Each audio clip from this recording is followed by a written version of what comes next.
It's a big night for D-backs baseball in San Francisco. We're glad you're with us to enjoy this one. The D-backs and the Giants, as Zack Greinke faces Madison Bumgarner. A pair of NL West headliners go tonight in a ballpark where D-backs pitchers have excelled lately. Get comfortable and settle in.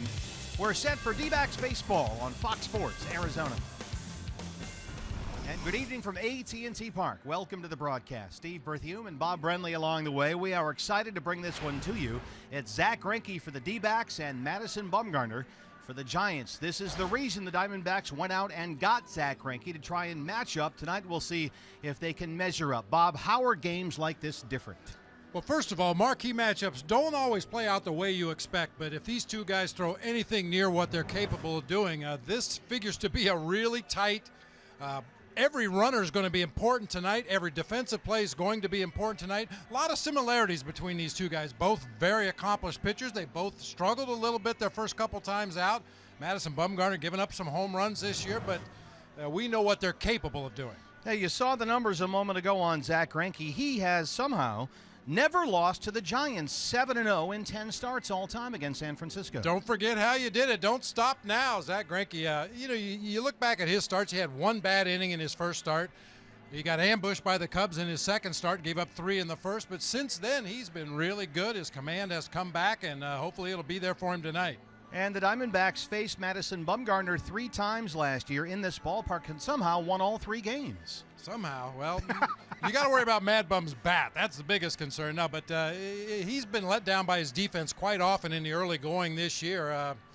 3 unearned runs in his last start against the Colorado Rockies. They were unable to turn a couple double plays behind him.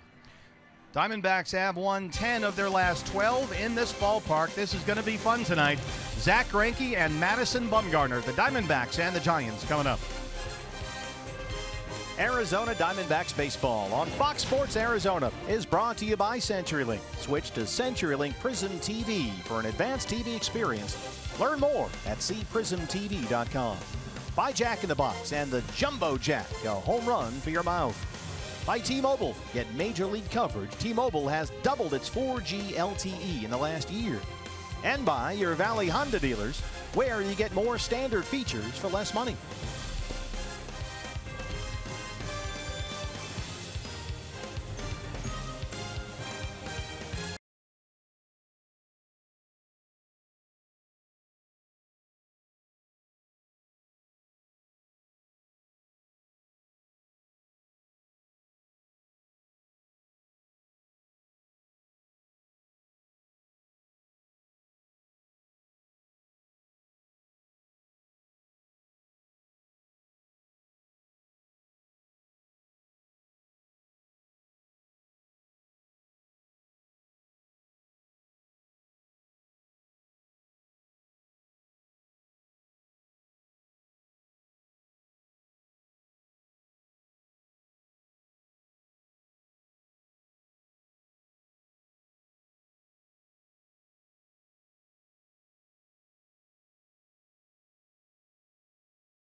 Back Baseball on Fox Sports Arizona is brought to you by Chaz Roberts Air Conditioning and Plumbing. Choose Chaz.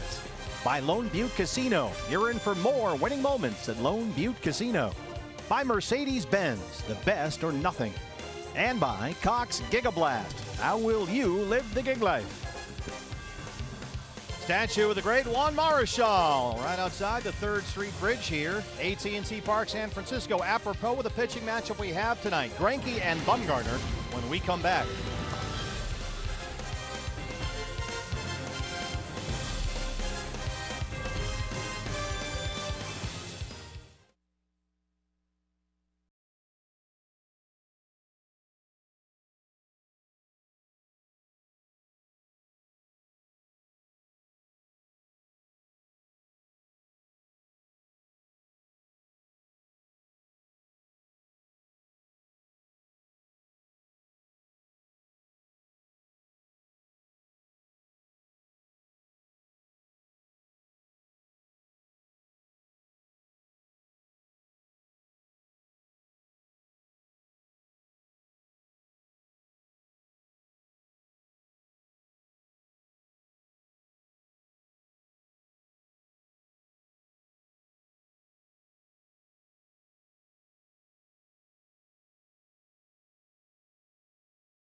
San Francisco Giants here from AT&T Park.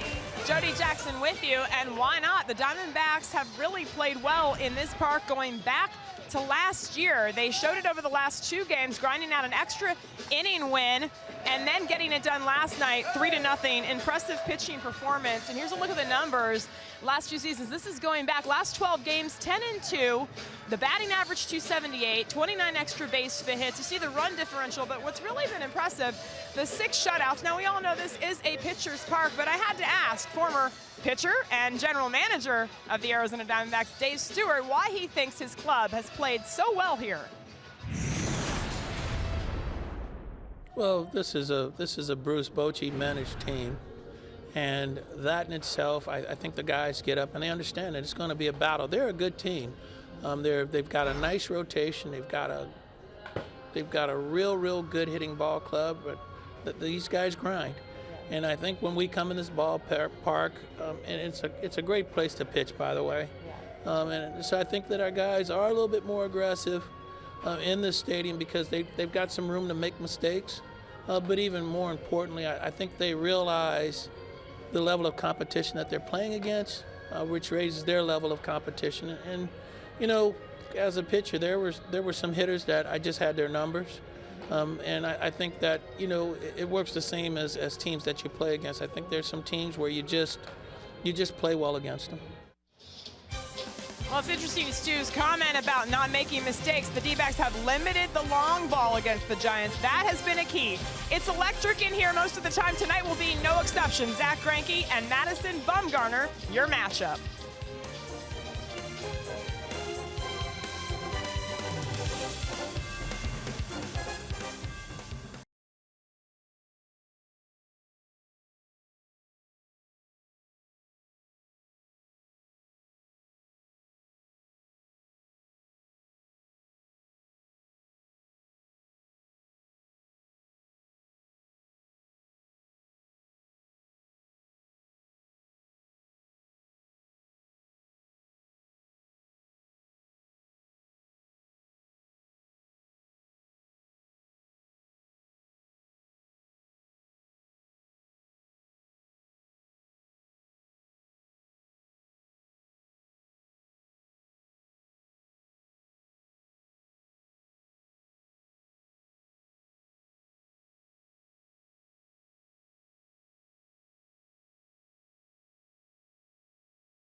We are set to go by the bay in San Francisco. A little cooler tonight. Steve Berthune, Bob Brenly, Jody Jackson with you. And glad you're with us here on Fox Sports Arizona for what should be a very special night of D-backs baseball. Zach Greinke and Madison Bumgarner. D-backs with a chance tonight to get their 4th straight win and improve to 6-3 on this 10-game road trip going into tomorrow afternoon's getaway day game with Johnny Cueto. But first, Bob, they have to solve the riddle of Mad Bum. Yeah, and Chip Hale made a couple changes to his lineup tonight against the Giants left-hander. Gene Segura once again at the top. Brandon Drury batting second, playing third base.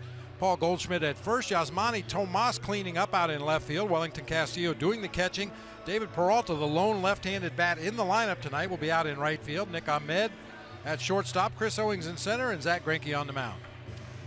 And tonight's Arizona Ford starting pitcher for the Giants. There he is, left-hander Madison Bumgarner. Let's take a look at our eye on defense, brought to you by Nationwide Vision Centers. A couple of changes for Bruce Bochy as well tonight. Pagan in left, Span in center, Gregor Blanco over in right field tonight.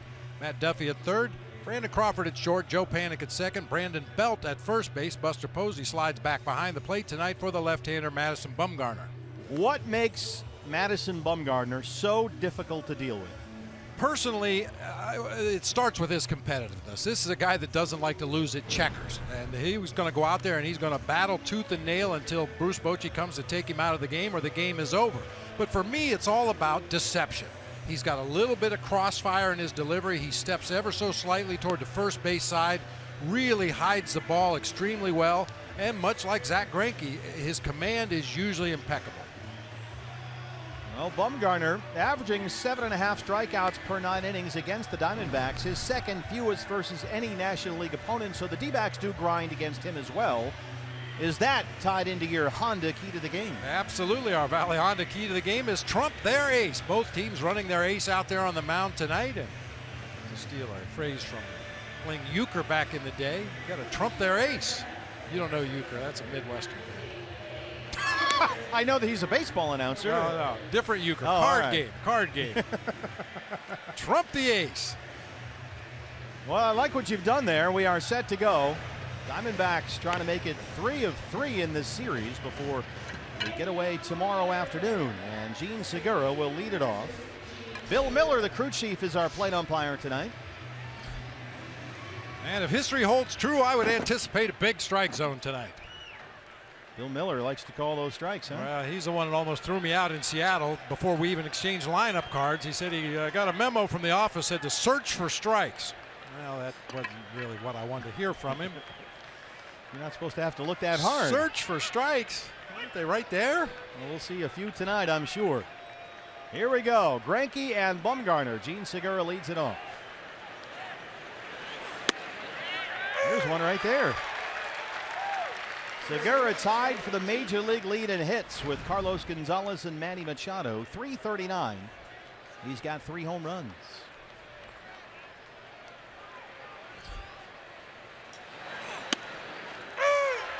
I'm talking to Mike Krukow, the fine TV analyst for the Giants. Madison Bumgarner used to have a really big, exaggerated waist turn, really closed that front side up. It felt like that was getting him in some problems, so Dave Brighetti has kind of calmed that down a little bit, not nearly as exaggerated as it normally is. I mean, even a guy one of the best in the game occasionally will get into mechanical issues. But the reason he's one of the best in the game is he'll figure it out quickly, and he'll still be one of the best in the game. Well, Bumgarner said himself his spring training wasn't very good. He worked just under 12 spring training innings and gave up 14 runs and 21 hits. And in fact had to be scratched from a Cactus League start with a nerve injury between some of the joints in his left foot. He also had some rib cage discomfort.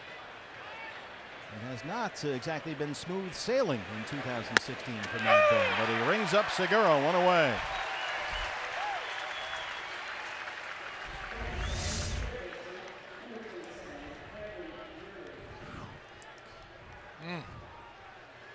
Little backdoor cutter that never quite made it to the back door. Got 1 foot up on the porch, and that's as far as it made it, but Bill Miller called it a strike anyway. Brandon Drury getting a start at third base and batting in the 2-hole tonight.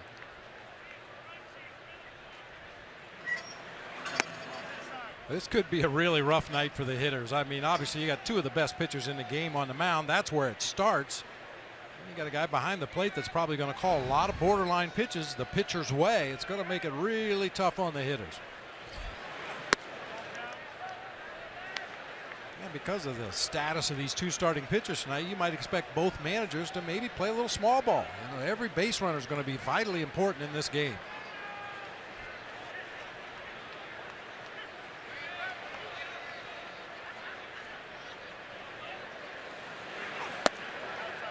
Missed away, and Bumgarner behind 3-0 with Goldie on deck.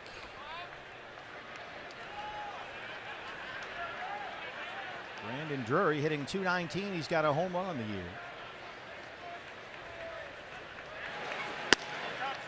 And he gets a 4-pitch walk. How about that?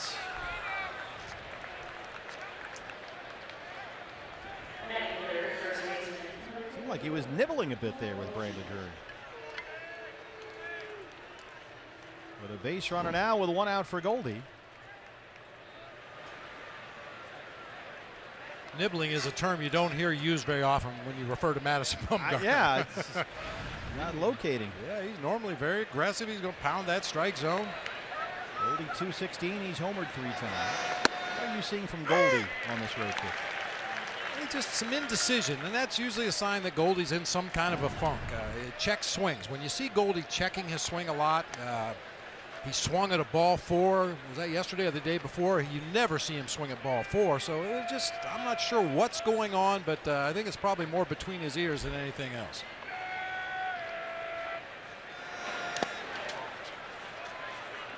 Of course, it can all come back quickly with one good at bat, one good line drive hit hard somewhere. Goldie hit a home run at Dodger Stadium on the first game of this road trip, but he has gone 3 for 21 since.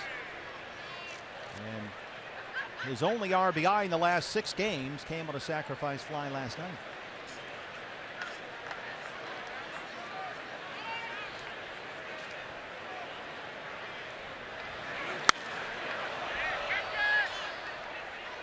And Goldie, remember last year, he was murder in the first inning. He would home runs in the first inning, doubles, whatever he wanted, it seemed. He was a deadly hitter his first time up, but so far this year, just 2 for 14 in the first inning. As Manny Tomas on deck batting cleanup tonight. Brandon Drury wandered too far off the bag, and they got him. A little indecisiveness there from Brandon Drury, the rookie down at first, and Buster Posey, who had the baseball at his feet, throws him out. Breaking ball in the dirt. Posey does a nice job this time of sliding over and blocking, and the ball stayed right in his glove. By the time Drury realized that Posey had the ball in hand, he wasn't able to get back to the bag at first. 2-2 on Goldie now, 2 down.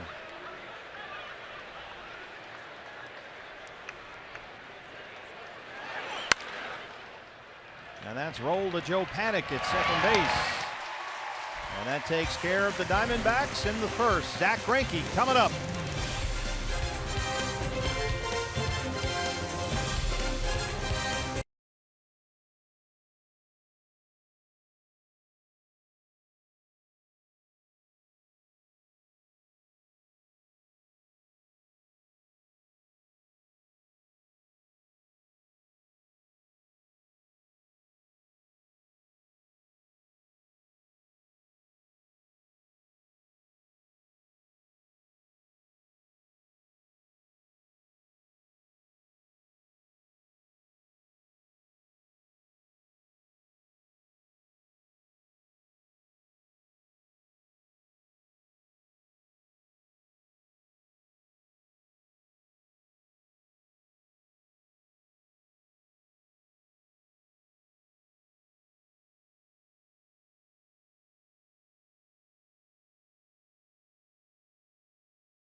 The Giants are slumping. They've lost 6 of their last 7. And their offense during that stretch has hit just .220 as a team. They got too many good hitters in this lineup for this to go on much longer. Chip Hale hopes it lasts at least 2 more days. Here's how Bochy will line them up tonight. Denard Span in center. Once again, Joe Panik at second base. Buster Posey doing the catching. Brandon Belt at first. Brandon Crawford at shortstop. Matt Duffy at third base. Gregor Blanco in right field. Madison Bumgarner hitting in the 8th spot, followed by Angel Pagan. And your Arizona Ford starting pitcher is Zach Greinke. Chip Hale told us tonight this is why the organization went and got him, to match up against a #1. And it's a special night here. Denard Span leads it off. And he slaps it the other way. Yasmani Tomas will play it on a hop, and Span's aboard a leadoff single. Well, what does Zach Greinke have to do tonight? Command the strike zone. That is the key to any success or failure that Zach Greinke is going to have. If he's working the corners, keeping the ball down for the most part, elevating when he wants to, but he has to be in and around that strike zone with everything he throws. And he'll go right into the stretch with Span at first and Joe Panik stepping in. Panik hitting .250. He's got 3 home runs, including a homer here Monday off Archie Bradley.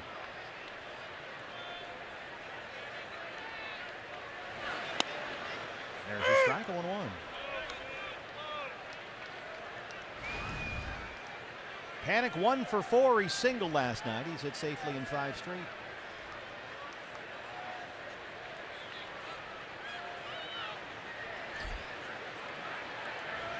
Brandon Drury creeping it on the grass from third. And holds. That's a check swing. It's ball 1.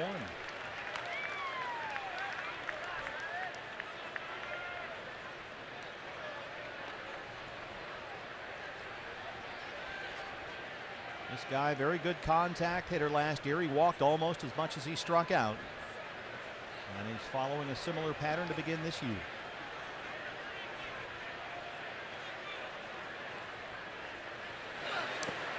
That's in the dirt. 2 balls and a strike.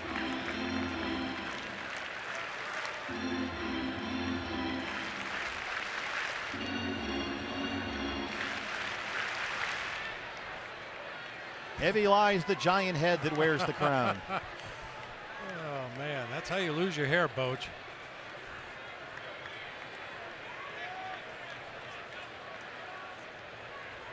Span a leadoff single. Now Greinke behind on Panik, 2-1. Long set, throw over. Well, Bruce Bochy not real aggressive as far as pushing buttons and bunting and hitting and running. Guys that are capable of stealing bases have a green light unless he tells them not to run, but basically this is a team that just takes at bat by at bat, station to station. You can keep an eye on him over there. He's stolen 2 bases already this year, been thrown out once. That was in fact earlier in this series. Wellington Castillo threw Span out on Monday in the 1st inning, by the way. Missed away, and he's behind 3-1.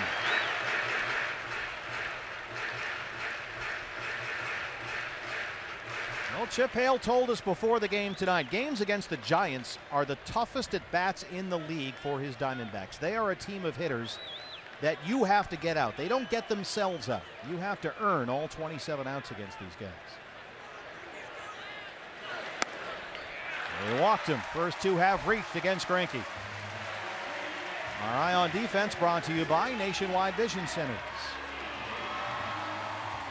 Yasmani Tomas out in left field. Chris Owings out in center. He's handled every opportunity he's had out there in center field in this big ballpark. David Peralta in right field. It'll be Drury, Ahmed, Segura, and Goldschmidt third to first across the infield, with Wellington Castillo behind the plate for right-hander Zach Greinke. Who will now face off against Buster Posey. 2 on, nobody out. And Greinke already knee-deep in it. 277, 2 homers for Buster. He has 3 hits in the series, all singles. He's also walked twice.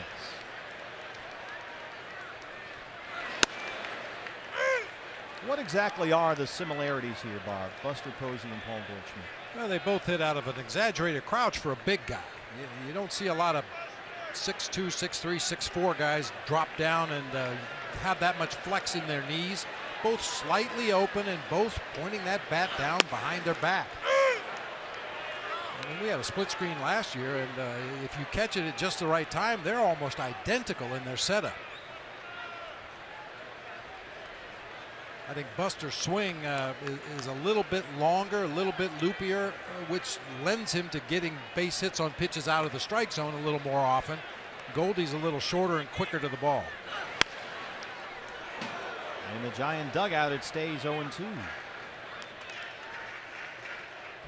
Posey has not been nearly as patient at the plate as we've seen him in the past. He's had quicker at bats to begin this year, which is unusual for a guy who last season had more walks than strikeouts. He is not seeing as many pitches as he was last year.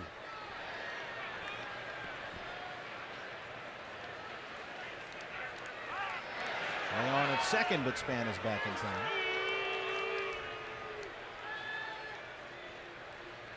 That one seemed to catch Gene Segura by surprise, and Greinke turned around and said, "My bad." That doesn't hurt anything. Yeah, hopefully get Span to shorten up his lead just a little bit with this big outfield and everybody playing deep. You need every assistance you can to throw that guy out at the plate.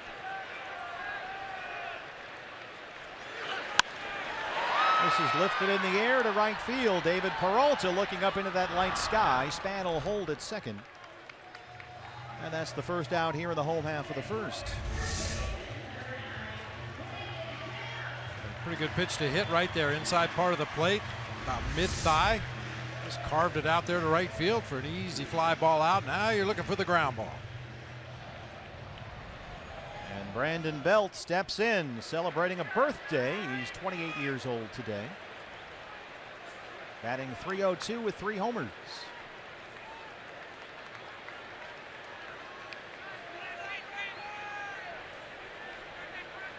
A lot of discussions among the Diamondback infielders here.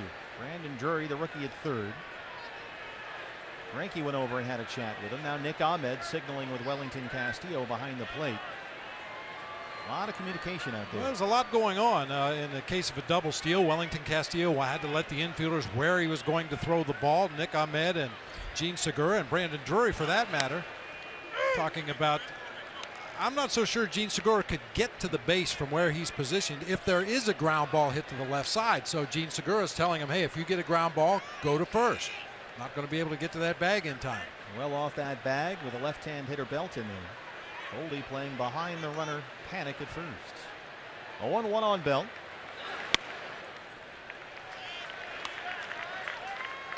Brandon Belt not in the starting lineup last night against the lefty Robbie Ray. He had a walk and a pair of singles Monday night.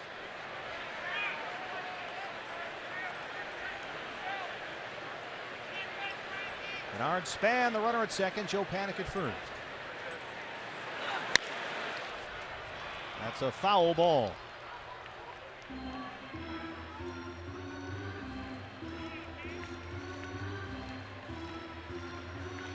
What's Brandon Drury, a kid in a big game here, thinking right now down at 30? There's a lot of traffic, Bob, as you mentioned, going on down here. Yeah, hopefully he's not thinking too much. Just react. You know, you do your thinking between batters. Okay, if the ball's hit to me, Gene's probably not going to be able to get to the bag at second. I'll probably have to get the out at first. Unless it's hit to my right, maybe that'll lead me to the bag at third. I can complete a double play that way.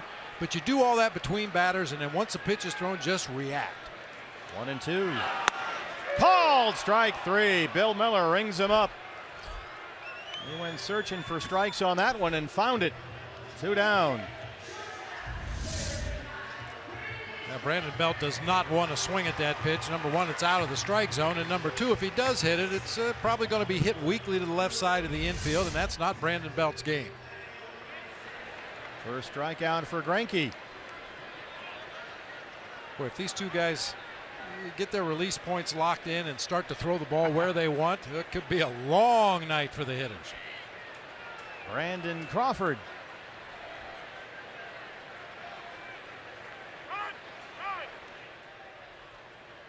Crawford's bat has been sputtering a bit as of late. He's down to 234.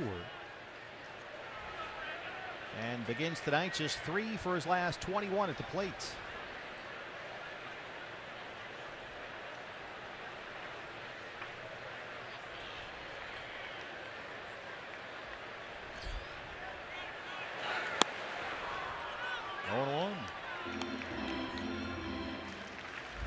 been a good pitch for all the Diamondbacks pitchers in this series. That first pitch changeup. A lot of guys are hunting fastball, looking to ambush Diamondbacks pitchers, and that first pitch changeup has been devastating to a number of Giants hitters. 15 pitches, 10 strikes so far for Zach. 0-2. He has thrown first pitch strike to all 5 Giant batters in this inning.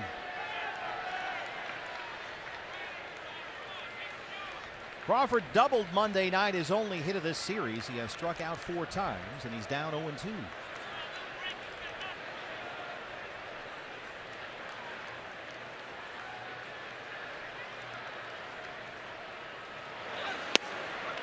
Missed away, a ball and 2 strikes.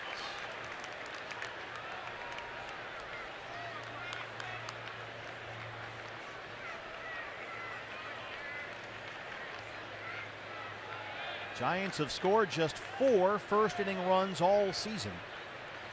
And Greinke a strike away from continuing that trend with a scoreless first tonight.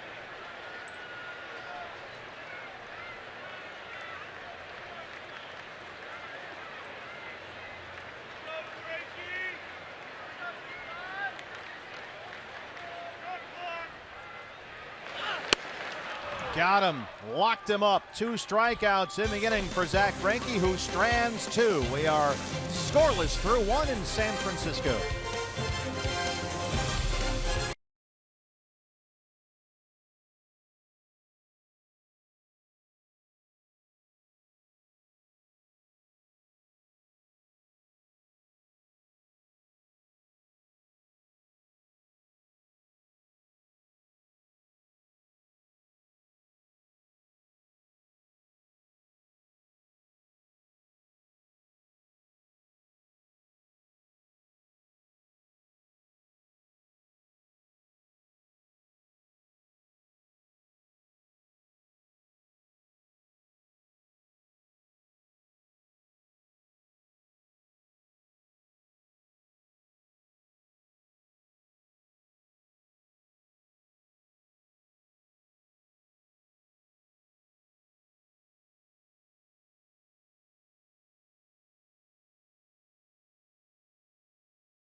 Hitting the game as we head to the top of the second. No score at this point. Hey fans, a D-backs home run tonight, wouldn't that be good? Means a free Jumbo Jack tomorrow at participating Jack in the Box locations with the purchase of a large drink. As Manny Tomas in the cleanup spot tonight leads off the Diamondbacks second against Madison Bumgarner. And swings at the first pitch. It's 0-1. Tomas 295. He's homered twice.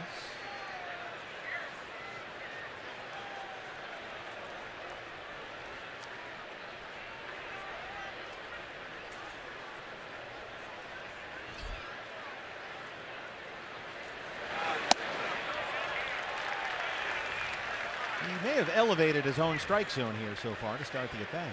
Well, could see one more up there, maybe even a little bit higher. See how high he will go swinging at pitches out of the zone.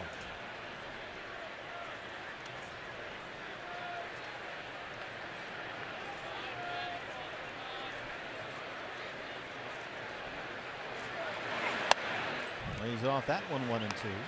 It's pitching coaches call that going up the ladder. Try to throw a strike with the first pitch, elevate the next one a little bit higher, and if he swings at that one, you elevate the third pitch even a little bit higher. Go right up the ladder. Called strike 3. Second strikeout for Mad Bum. 1 down in the second. Well, this guy's tough enough to hit when you swing at strikes, but when you put yourself in a hole chasing bad pitches, it's going to be a tough at bat. Wellington Castillo now.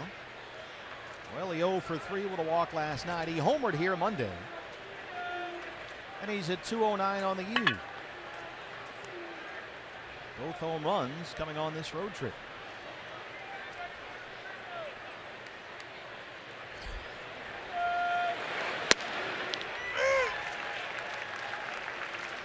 We have yet to see any consistent power, though, from Wellington Castillo to start the year, which is a little mystifying because he was a slugging machine in spring training. His first 10 Cactus League hits went for extra bases before he singled.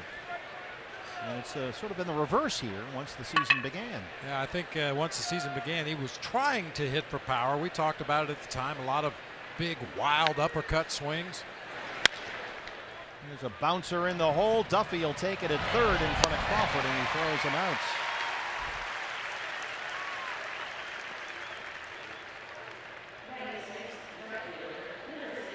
David Peralta now. And David, the only left-hand bat in the starting lineup for Chip Hale against Bumgarner tonight. 293 on the year. He starts the ball game with a 6-game hitting streak. How about his approach against a lefty here? Well, hopefully it'll be the same approach he used most of the season last year and throughout spring training. Really stick that front shoulder in there. Make sure you don't open up and step in the bucket and become vulnerable to pitches away.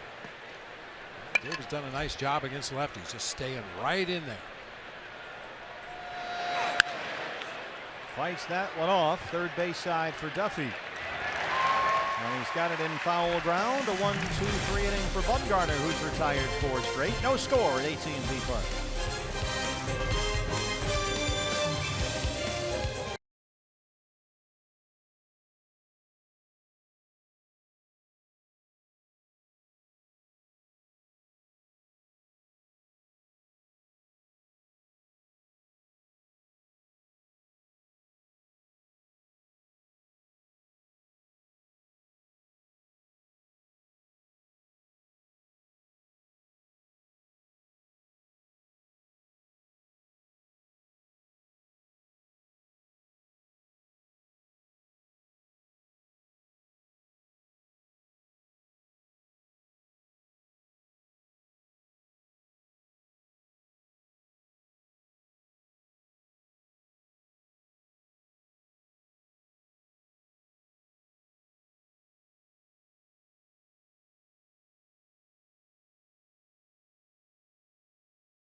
San Francisco fans, don't miss the D-backs and the Pirates at Chase Field this weekend. Saturday, April 23rd, you can get the A.J. Pollock bobblehead.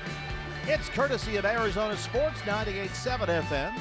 Get your tickets now at dbacks.com. Get them for Saturday, and you'll get the A.J. bobble. And the bobble BB wanted to go out and see the big glove here the other day, so we had to walk out there and go through the whole thing. Very nice. Matt Duffy leads off the home half of the second against Zach Greinke. A roller right to Nick Ahmed at shortstop. Quickly one down. That's 4 in a row now, set down by Greinke. That big glove is what hitters see when A.J. Pollock is patrolling center field. Exactly. And we know A.J. is watching the ball game tonight. A.J., hang in there. You'll be back soon. I know it's frustrating, but I'm sure he's doing everything he can to get back as soon as he can. In the meantime, CO has done a very good job out there. Yeah, we knew he had the speed. We knew he was a good athlete. But those things don't always equate to being a good outfielder. But Chris has made all the plays. Gregor Blanco getting a start in right field. Hunter Pence tonight off for Bruce Bochy. Blanco 2 for 14 to start the year.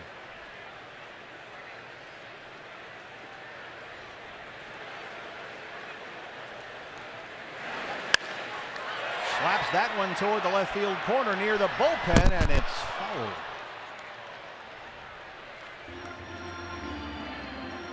Of course, I've told this story many times on the air before, but that big glove out there in left center field, there's a thumb and 3 fingers. It's missing a finger. The story is the Giants gave the finger to the Dodgers. Hello. Ba-dum boom. Lady. It works every time. It does. It's beautiful.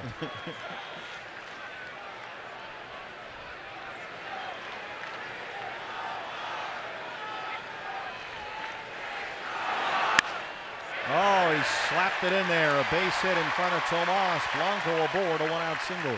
That's a good way to term that base hit. He just slapped at the ball, caught it perfectly. Little soft line drive into left field. Rookie trying to throw a backdoor breaking ball right there, and Blanco spoiled it. Well, here's Mad Bum, the hitter, and he is a hitter. Both of these guys are really good hitters. Just makes the matchup all that more intriguing. He's got a home run this year off Clayton Kershaw.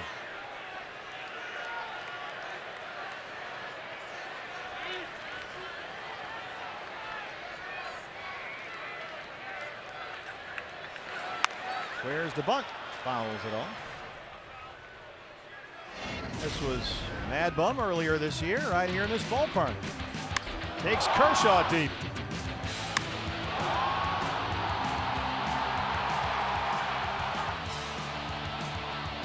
The legend continues.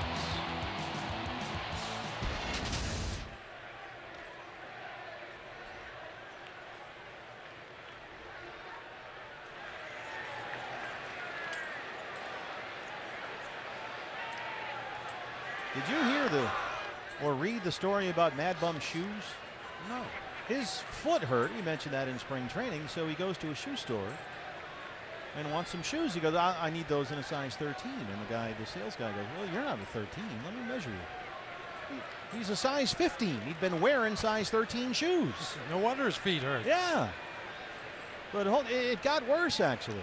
So he bought himself a pair of the size 15s and said, look, you got a baseball pair and a pair of tennis shoes.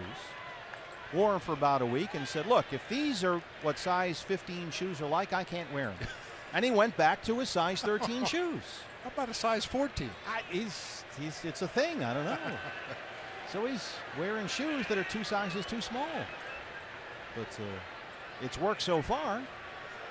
They solved the foot problem in spring training. There was a little nerve irritation in there. They thought it might have been the shoes, but I guess it wasn't. I'd be willing to bet that back in Hickory, North Carolina, he probably pitched some games with no shoes on. Yeah. Well, it was funny. It was in a Ken Rosenthal story at FoxSports.com, and the sales guy said, look, I'm not going to sell you a pair of size 14s. I'm not going to do it. Because you're not going to be happy, and you won't come back, and the whole thing that, the sales guys have to do. So he bought the size 15. All right, then. All right. But he didn't like them. Well, I think whatever he's been wearing is just fine. Exactly. Pops up the bunt attempt, and he strikes out. 3 strikeouts for Greinke.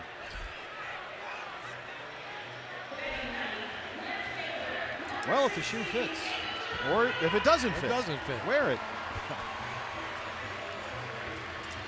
Angel Pagan in the 9-hole, coming off a tough night last night, but still at .352 on the year. He has hit safely in 11 of his 15 games to open the season. Blanco, the runner at first, 2 down.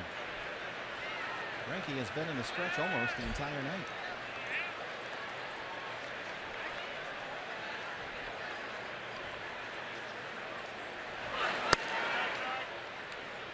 We've seen Zach Greinke do that a lot in the early going this season. He really does a nice job of altering his delivery to home plate. Sometimes he'll come set and immediately throw the ball home.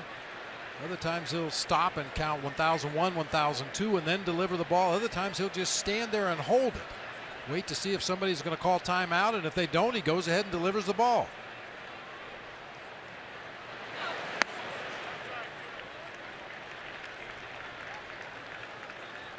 You have to do that. Oh, absolutely. I mean, avoid patterns. If you want to slow down the opposition's running game, that's the best and easiest way to do it. You don't have to have a great pickoff move. You don't have to have a cannon-armed catcher. If you have a pitcher that alters his delivery times, makes it extremely tough for that runner to get a big jump. A little bit of a quick pitch that time. Just came set, went right into his delivery to home. Pagan, the first Giants hitter tonight to get a ball on the first pitch. Greinke had thrown 8 first pitch strikes. But Pagan ahead of the count, 2-1.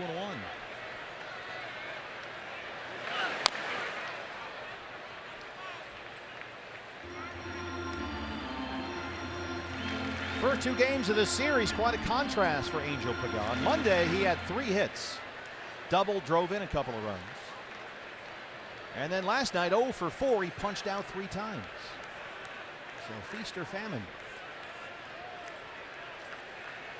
Yeah, and look bad doing it. I mean, it's one thing to struggle and face a tough pitcher who makes tough pitches on you, but he just was flailing up there last night. Blanco takes off. Pagan just does get a piece and fouls it straight back.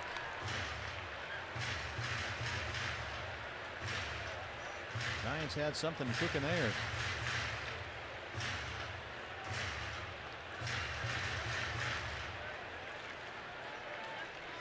Roberto Kelly directs traffic at third.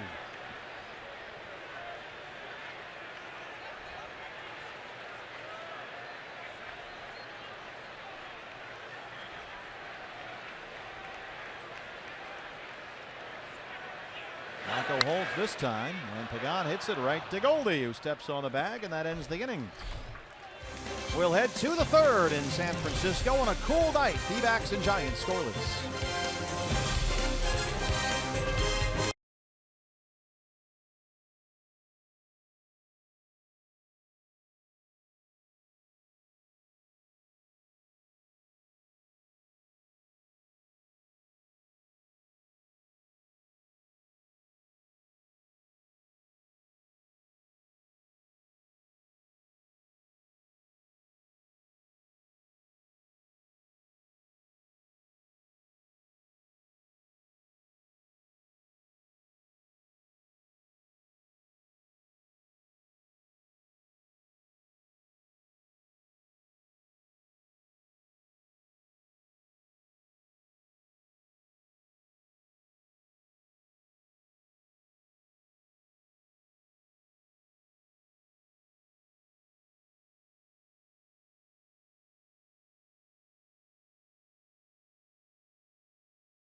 The top half of the third inning. Time to take a look back in history presented by Geico on this date in 1967. 22-year-old Tom Seaver got his first major league win. Went 7 2/3 strong innings against the Cubbies. Gave up 1 run. 6-1 Mets victory in that game. He's up here now. He's got a big winery. He's a big wine guy now, Tom. Terrific. It's a terrific one. Aaron Span has got to do some cleaning up out there. Are you on his marketing staff? No, he's into that, man. Of course, he's a USC guy, California. So a lot of guys are doing that now. Vernon Wells, Chris Iannetta, they have a winery going out here. Nick Ahmed leads off the Diamondback third against Madison Bumgarner. I guess somebody's got to make it so the rest of us can drink it. Well, Jody just about cleaned out Sausalito the other night. 0-1. Nick at 231. He's got 3 homers. 0 for 12 in his last 3 games, but he's got 6 hits on the trip. Down 0-2. Thumbs up from Buster Posey. That one might have got just a piece of him right there. Yeah. Ooh. Those are those burners. It's not a direct hit. It just glances off the inside of your thigh and will leave a bruise. No question about it. But you saw him give the thumbs up to his pitcher. He's good to go.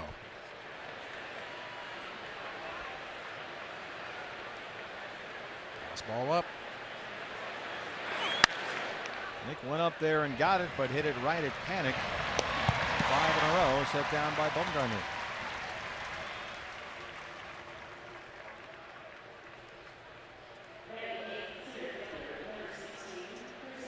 Here's Chris Owings. And his bat has come alive in this series. CO now up to 270. And he has got 5 hits in his last 11 at bats. First 2 games in this series have been his first 2 multi-hit games this year. And he looks at strike 1. And I asked Chip Hale before the ball game today, do you think that has something to do with Socrates Brito going down to Reno on Monday, and Chris knowing he'd probably get a chance to play this whole series out there? And he said absolutely. And in fact, Chris has been going so well, Chip said he thought about putting him in the 2-hole tonight. But he's had so much success hitting where he is, he decided we'll just leave him there. But they really like the way that Chris has gone about his business, his work, his preps. It's starting to pay off. And he's taken advantage of the pitches that he can handle. He's hit a lot of high fastballs. We know Chris a good high fastball hitter, and when he's gotten one, more often than not, he's barreled it up and hit it hard.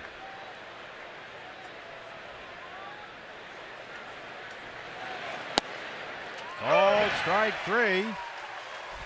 All 3 strikeouts from Madison Bumgarner tonight, looking.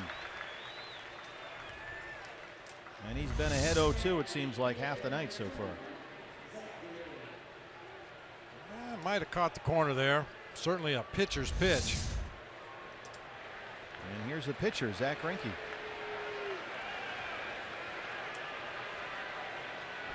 Well, you warned us Bill Miller was going to hunt for strikes, and he's looking hard.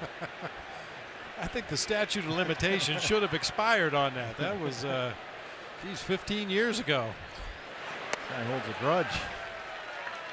And once again, Mad Bum ahead.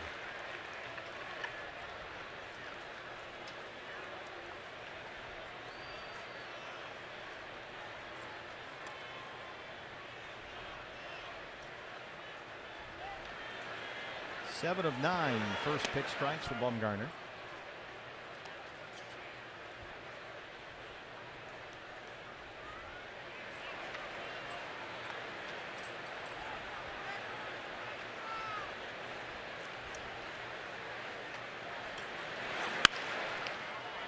That's a fair ball. Matt Duffy at third. Long throw. And it's another 1-2-3 inning from Madison Bumgarner, who has set down 7 straight.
AT&T Park, Jody Jackson with you. Scoreless game, quite a matchup with Bumgarner and Greinke. Now on this trip, we've been to Los Angeles and now here in San Francisco. Of course, these two teams thought they were dueling it out, just the two of them, for the Greinke sweepstakes. I just talked to General Manager Bobby Evans a few minutes ago, guys. He reflected on the meeting they had with Greinke. He came here by himself. He met with Evans, he met with Bruce Bochy, and they found him incredibly engaging and passionate and knowledgeable at the game. At that point, they didn't get any extreme clarity on his intention, on where he would go. They knew there was a strong tug in Los Angeles.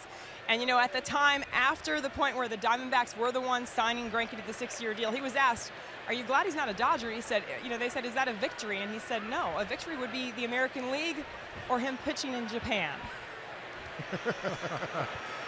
I guess he didn't have a yen to go over there. Ooh. Bernard Span leads off the third. Very nice.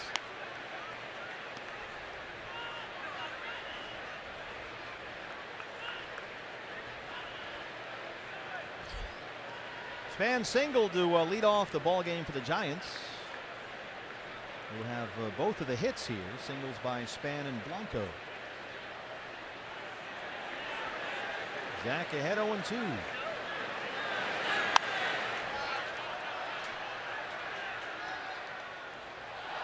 Well, pitching in this division is, after all, something of a cold war, and the Diamondbacks invested heavily in Zach Greinke to match up with the NL West superpowers for nights just like this. And so far, it has been as advertised. Greinke has 3 strikeouts. Bumgarner has 3 strikeouts. 4th 0-2 count in the ball game so far for Zach. Missed inside, 1-2. And Greinke coming off a solid effort on this trip at San Diego last week when he worked into the 8th inning against the Padres and said afterward all of his pitches were working pretty good, and hopes to build on that effort tonight. He has been better, Bob, every time out. Yeah, no question about it. And even the first 2 games when he was less than good, he still showed flashes of what you expect Zach Greinke to do. Right to Nick Ahmed. 1 away in the 3rd. Here's Joe Panik.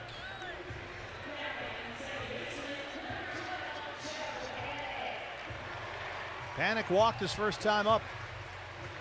A 4-pitch walk, in fact, from Zach Greinke.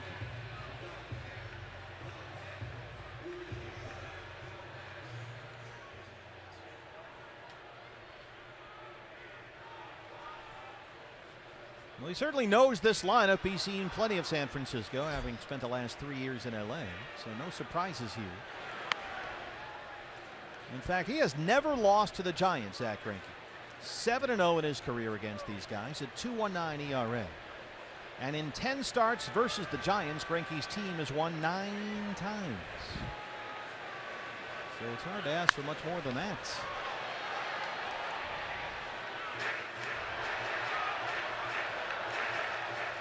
Well, neither one of these starting pitchers is what you would call overpowering. I mean, Madison Bumgarner's fastball sits right at 90, 91. Greinke may be a tick or 2 higher, but it's not like they're just the kind of pitchers that stand out there and blow people away. They need to pitch. They need to work the ball in and out, change speeds, and they're both capable of doing that. That's the call from Bill Miller there, and he's ahead 1-2.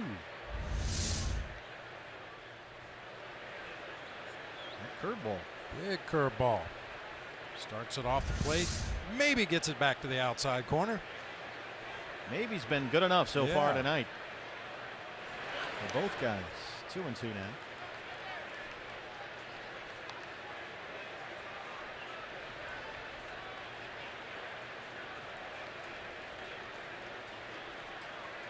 I'm sure the message to hitters on both sides tonight was be ready to hit a mistake. Because the reality is, if Zach Greinke's hitting his spots and pitching the way he's capable, and Madison Bumgarner's doing the same, well, they're getting hits anyway. Well, Panik's got one. It's in the gap in left center. Tomas cuts it off. Panik on the run, heads for second, and he's in there. 3rd Giant hit against Zach Greinke. It's a 1-out double.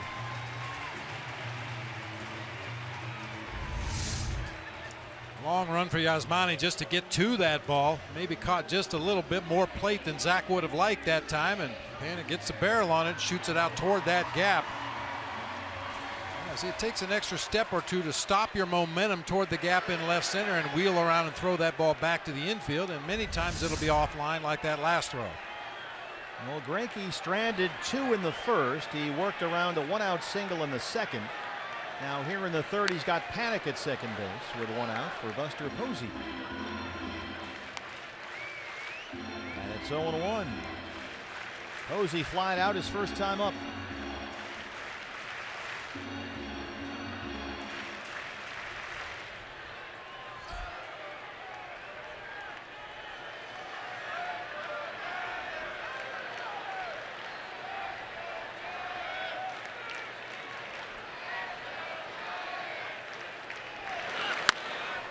This will get Panik over to third. Segura has it. And that's the second out. Oh, we've seen both Buster Posey and Paul Goldschmidt hit easy rollers to second base already in this game. Giants on this homestand, which is beginning with this series, 2 for 19 with runners in scoring position. And they'll put the shift on for Brandon Belt. Brandon Drury is all by himself on the left-hand side of the infield, staying at least within smelling distance of the third base bag. There's a strike on 1. Belt struck out looking his first time up. Ahmed, the shortstop, on the first base side of second.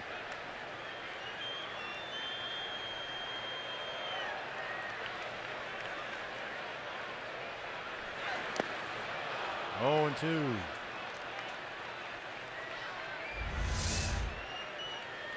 A good changeup bottom, just falls out as it gets up there. We talked about it before. Zach throws his changeup a lot harder than most guys do. Generally, you try to get about an 8 to 10 mile an hour difference between your fastball and your changeup, but I think Zach Greinke likes to throw his a little bit harder to get weak contact. He doesn't necessarily look for the swing and a miss. He wants the guy to put the ball in play weakly. It just tails down and away from that left-hand hitter. This for the fastball there. It's a ball and 2 strikes.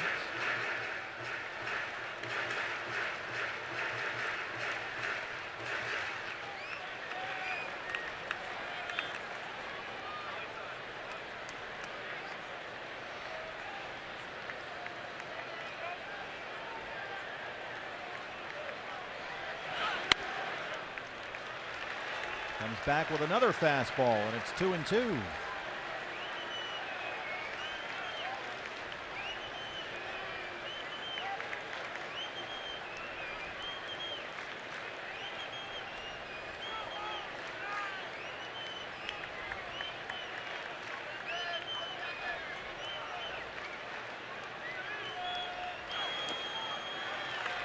Full count.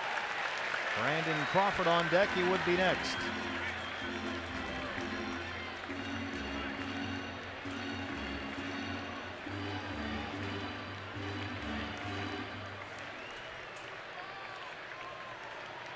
Just the second 3-ball count in the ball game so far for Zach. He's walked 1. He struck out 3.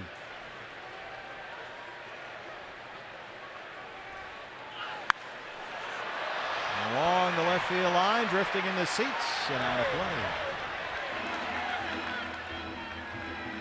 Next pitch will be number 50.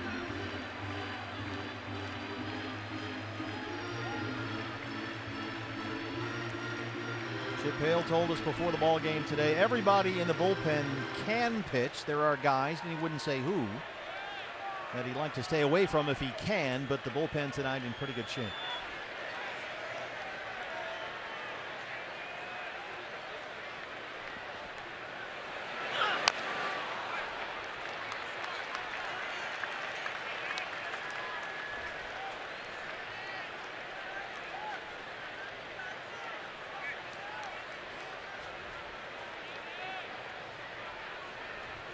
Giants have not scored a run since the 8th inning of Monday's game.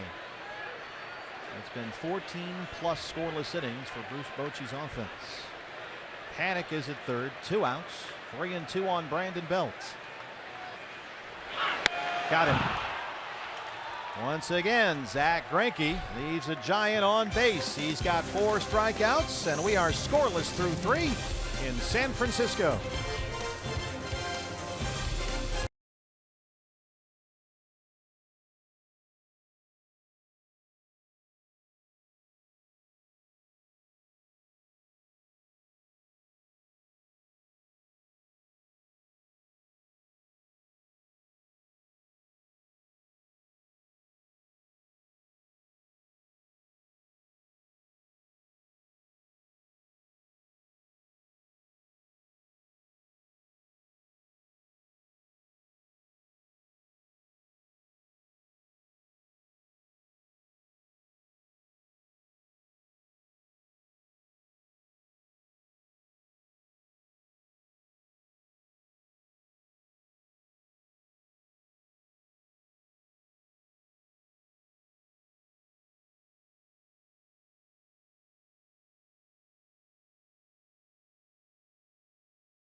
Three hits. Diamondbacks still looking for their first one. 0-0 as we head to the top half of the 4th inning.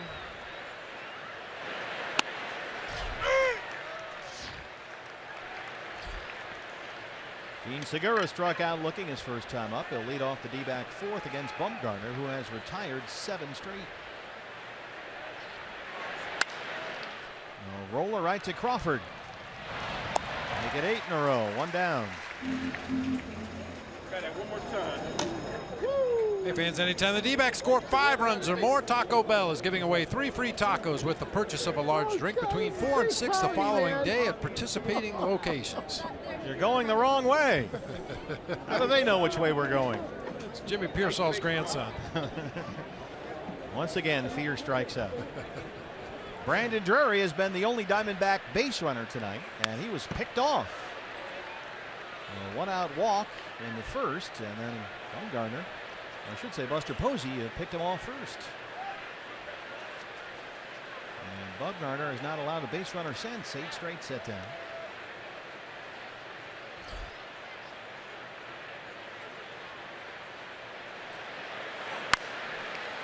And Chip Hale talking to us before the ball game today. Somebody asked him, all right, you know, Mad Bum, what's the deal with this guy?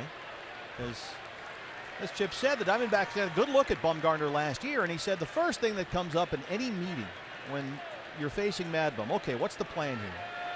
Chip said the idea that you have to match his intensity. That's always the first thing, because he's such a competitor out there that Chip said the biggest challenge with this guy is the intensity with which he competes against you, and you have to find a way to match that.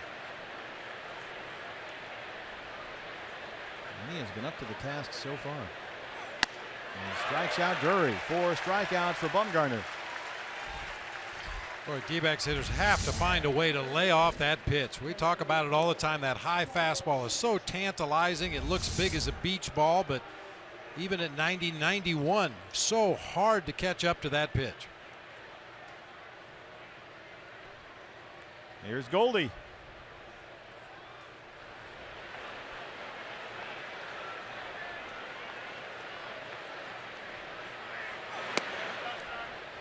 Goldie grounded out his first time up.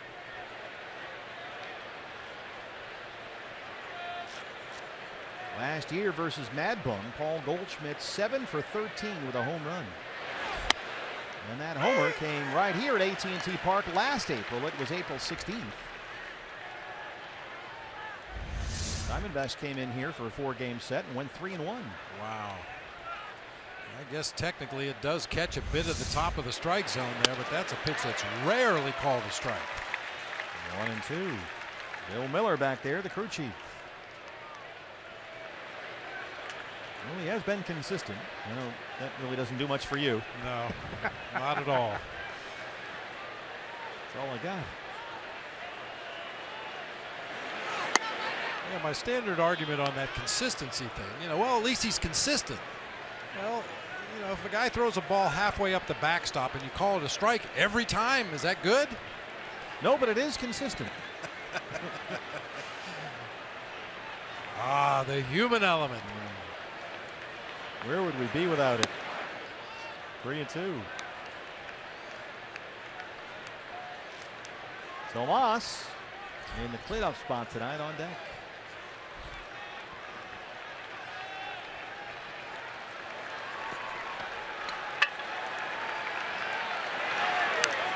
Just did stay alive. This is a good example of what Chip was talking about before the game today with Goldie. He's had a quiet week, but he is still forcing teams to get him out. And that, in Paul's case, usually means an 8 or 9 pitch at bat like the one we're seeing here, which in theory benefits another hitter in the Diamondback lineup somewhere else. Or maybe all the hitters in the rest of the lineup. Yeah, you make that guy work hard to retire you, throw a lot of pitches. That'll pay benefits. He's got himself a base hit. He dunks it in front of Pagan, a 2-out single. That snaps a stretch of 9 straight set down by Bumgarner. And that's the first D-backs hit. I had to go down and get that one. Buster Posey was reaching down below his left shin guard to catch that ball, and Goldie went down, dug it out. It's a line drive into left field. Well, his first at bat, Yasmani Tomas chased a whole bunch of pitches up around his neck. So we'll see if he can be a little more disciplined here in his second at bat against Bumgarner tonight, because we saw even last night his first 2 at bats against Matt Cain were excellent. He worked really good. The count full both times and took a pair of walks. Nope.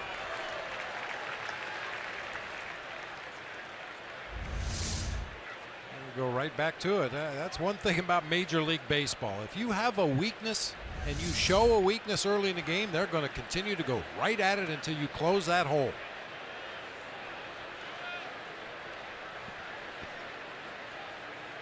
Should be a pick to first right here. I saw that. Is that the little thumb? Little thumb popping out there, yeah. Different teams use different signs for a pickoff at first base, but kind of the universal one is just to flip your thumb.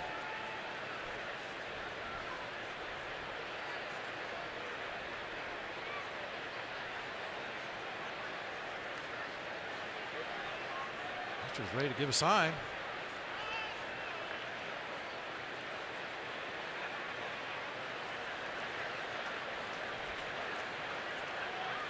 Should be the slider. Lifts it in the air to Blanco in right field. And Strand, the 2-out single. Still no score. Bumgarner and Greinke.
We anticipated no score, bottom 4. Fans catch the D-backs and the Cardinals series at Chase Field next week, April 25 through the 28th.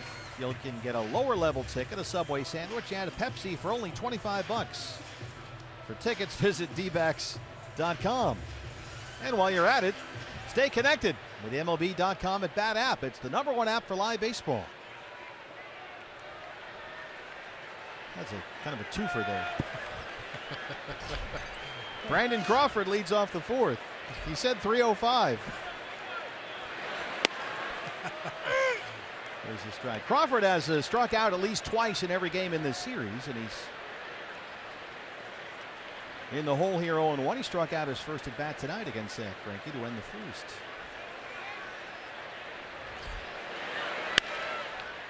Hits it away from the shift, but right to Ahmed. No way. Yeah, I think that at bat by Brandon Belt to end the 3rd inning for the Giants, a perfect example of how Zack Greinke likes to pitch. Change-ups in the dirt, a backdoor breaking ball, another change-up in the dirt, and just about the time Belt started to think off speed, he zipped a fastball by him for strike 3. I mean, as I said earlier, that's not an overpowering fastball, 90, 91 miles an hour, but when you throw a lot of off-speed pitches leading up to that 2-strike fastball, it looks like it's about 150 miles an hour. Matt Duffy grounded out to lead off the 2nd. Duffy fighting it right now. He's 4 for his last 28 up there. Had a pair of singles and a walk last night. And what they have seen so far from Duffy, very uncharacteristic for a guy who last year led all major league rookies in hits. He has not been that guy this season.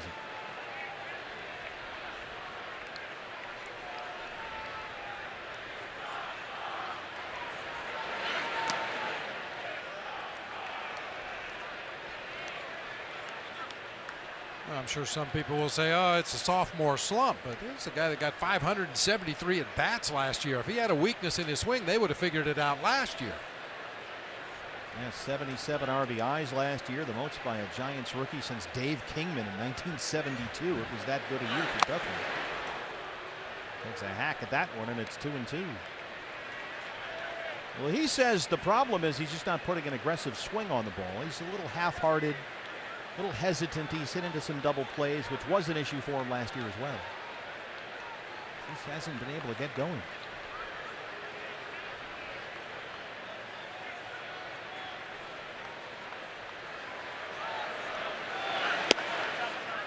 Looks at that one. The count is full 3-2.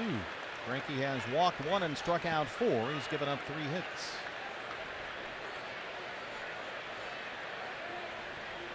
And he's gone to a full count now on 2 of the last 3 batters.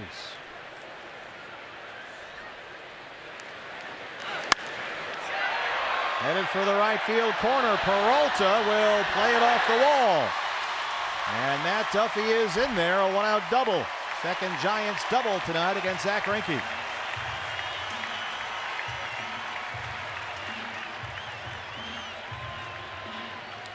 Not sure who David Peralta was deking on this attempt down in the right field corner. He kind of stopped on the warning track as if he were going to make a catch. That's really only effective if you have runners on base and you can chase them back to tag up. That's an easy double for Duffy, high off the wall out there in right field. Well, Joe Panik had a 1-out double in the 3rd, and Greinke worked around it. He'll have to do the same here after Duffy's double with 1 down in the 4th. Blanco singled his first time up. And then the pitcher Bumgarner coming up next.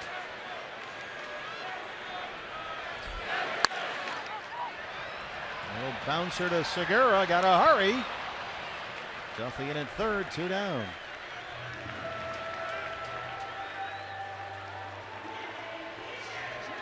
So here's Mad Bum now. Greinke at 60 pitches, 43 for strikes. Bumgarner struck out his first time up against Zack Greinke. Well, we need a punch out right here, swinging. Then it would be an identical inning to the 3rd. You're right. 6-3 ground out, a double, a 4-3 ground out. It was Belt who struck out swinging on a 3-2 pitch to end the 3rd. So we'll see what Greinke can do with Bumgarner here. That's a good start, 0-1.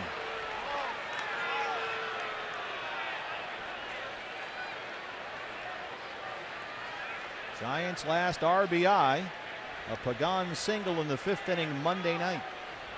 Their offense has vanished. Greinke trying to keep it that way.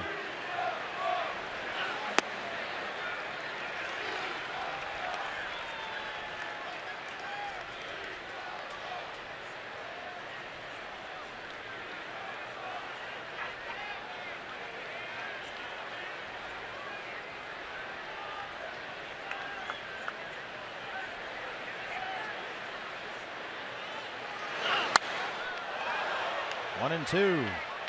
Well, there's no doubt that Madison Bumgarner is a really good hitting pitcher. The numbers would tell you that. But I think if you can avoid obvious fastball counts, you have a much better chance of getting him out. You fall behind 1-0, 2-0, 3-1, where he can get that bat started a little sooner. He'll catch up to anybody's fastball. You put him in these 0-2, 1-2 holes where he's got to guess along with that opposing pitcher. He's not nearly as effective. Duffy charging down the third baseline there, trying to disrupt Greinke. Didn't work. Struck him out. There you go, BB. I love it. Good call. Greinke strands another one-out double. No score through 4.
No runs, 1 hit, no errors for the Diamondbacks. No runs, 4 hits, no errors for the Giants as we head to the top half of the 5th inning. When the Diamondbacks win, you win at Papa John's. A day after every Diamondbacks win, you get 50% off your regular menu price online order at Papa John's.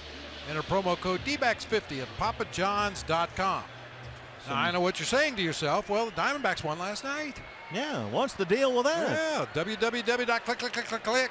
Order you up at Papa John's while you're watching the ball game. A whole lot of offense so far as we start the 5th with Wellington Castillo against Madison Bumgarner. Castillo, Peralta, Ahmed 5, 6, and 7 in the Arizona 5th. Adbum getting Greinke tonight. And that after back-to-back starts against Clayton Kershaw. His last 2 times out, this guy can't catch a break. Well, you wanted to be the ace at the top of the rotation. How about that?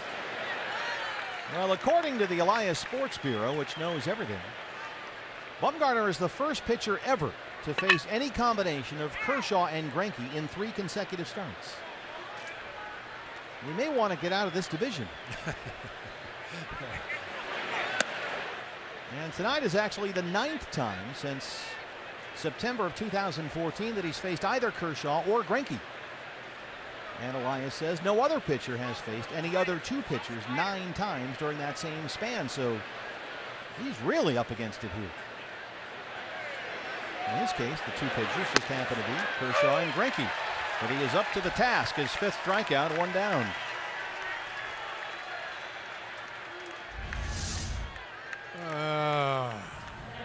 Yikes.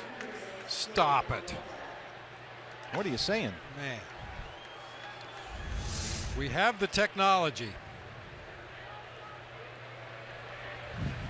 I mean, I can think, kids in the younger generation, the young kids growing up right now, they're going to look back and say, geez, why did you have a guy standing back there calling balls and strikes when you could just do it on the Quest Tech or whatever it's called now, Pitch FX, whatever. Well, Timmy, that's the way we've always done it. Yeah.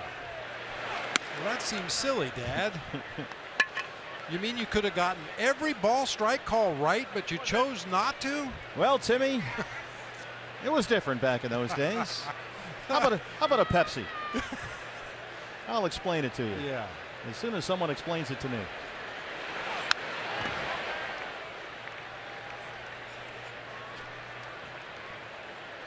Oh, there it is. Look, see? Yeah, well, you could put robots back there. We like the human element, Timmy. What's that, Dad? That's when we allow people to screw up everything else for us.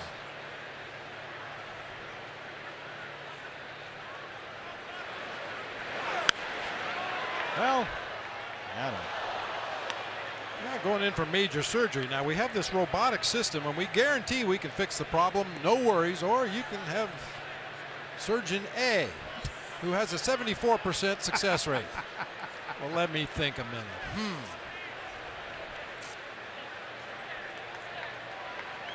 Well, Bumgarner's been carving up the Diamondbacks tonight. He does it again. 6 strikeouts now. So far, he's given up just 1 hit, the Goldie single in the 4th. These are all looking. That's a good pitch right there. Just powered that ball out to the outside corner. 6 punch outs, 5 called third strikes. There they are. Nick Ahmed grounded out his first time up.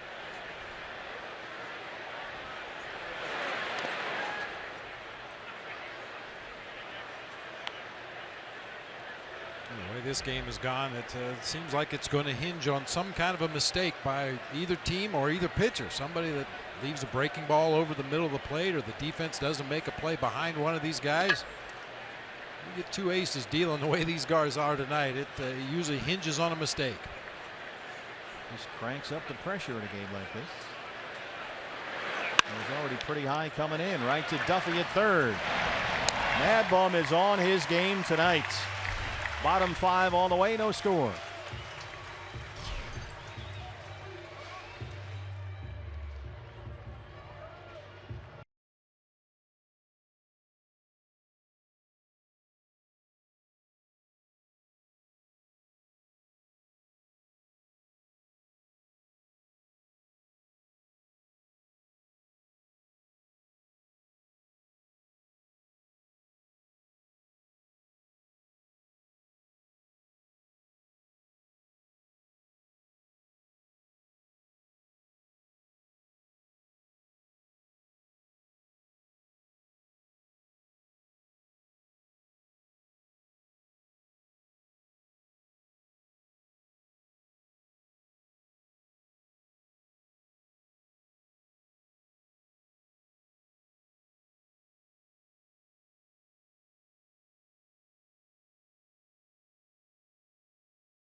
Donuts in the runs column, just what you'd expect. Hey fans, the Fox Sports Arizona Fan Express presented by Cox Communication has returned and is ready to take you to a Diamondbacks game.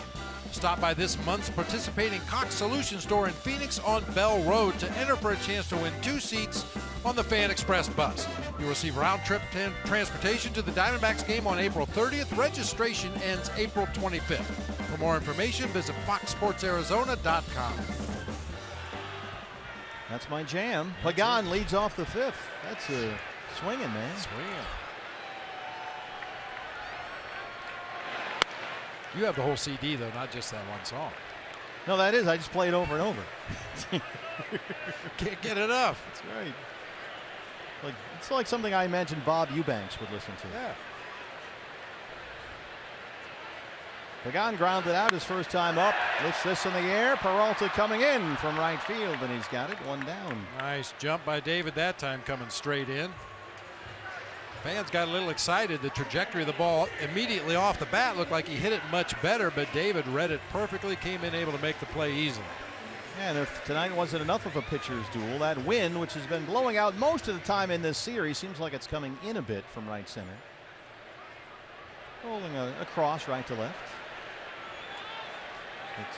Give it a minute. It usually changes. It changes. Span has singled and grounded out, 1 for 2. I think that's the most common wind they have here at AT&T Park, going from the right field corner toward the left field corner. But you're right, it'll swirl around. Talked about the old Candlestick Park. They had a picture in the Chronicle, the local newspaper, one time. They had the American flag flanked by the California state flag, and on the other side was the city of San Francisco flag, and all three flags were blowing different directions. Candlestick. Who knows which way the wind blows. Missed with that one, a ball and a strike.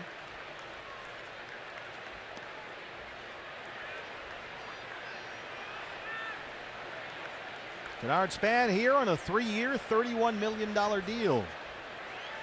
Signed as a free agent this winter to be the center fielder in the leadoff manner.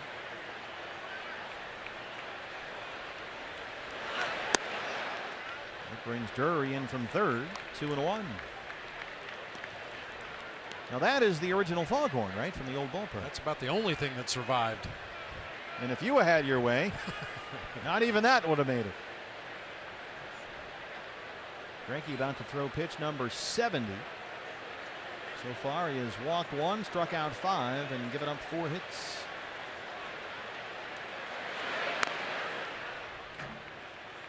What was there anything good about the old ballpark at all? The fans, those had to be, I mean, maybe a little bit short of Green Bay Packer fans, but the hardiest sports fans in the world to go sit out there in the miserable cold and wind.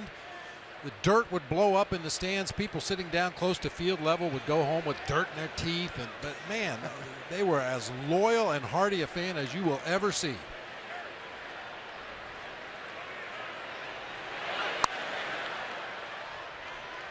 There was one piece of memorabilia I would have liked to have had. Which was? The door to the restroom. We had a little. Wait a minute, what? A little restroom facility right at the end of the dugout, and there were swinging doors like on an old saloon. Well, I always kept my catcher's gear at that particular end of the dugout, and if I made an out or had a rough inning or something, I'd just come back and give that door a kick, and it would wham, wham, wham, wham, wham, back and forth a couple times. Well, one time I took it completely off the hinges. They remounted it while we were on the road trip, but yeah, I'd like to have that. Well, Zach Greinke has got the strikeout. Denard Span having a conversation with Bill Miller back there. But that's 6 punch-outs for Greinke. He has now matched Bumgarner. Boy, both guys really settling in. All the pitches in their respective arsenal are working. Command has really been good since the early going. Here's what's interesting. Bumgarner has 6 strikeouts, 5 looking. Greinke has 6 strikeouts, 5 swinging. Here comes Bruce Bochy. I think Span thinks he got a piece of that ball. It maybe should have been a foul rather than strike 3.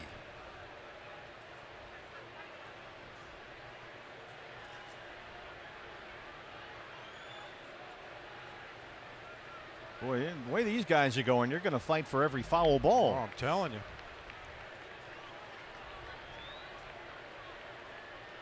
As I mentioned in the open of the show, it doesn't always work out to be the marquee matchup you expect when you have a couple of aces hooking up, but boy, this one is really starting to blossom into one of those for the ages.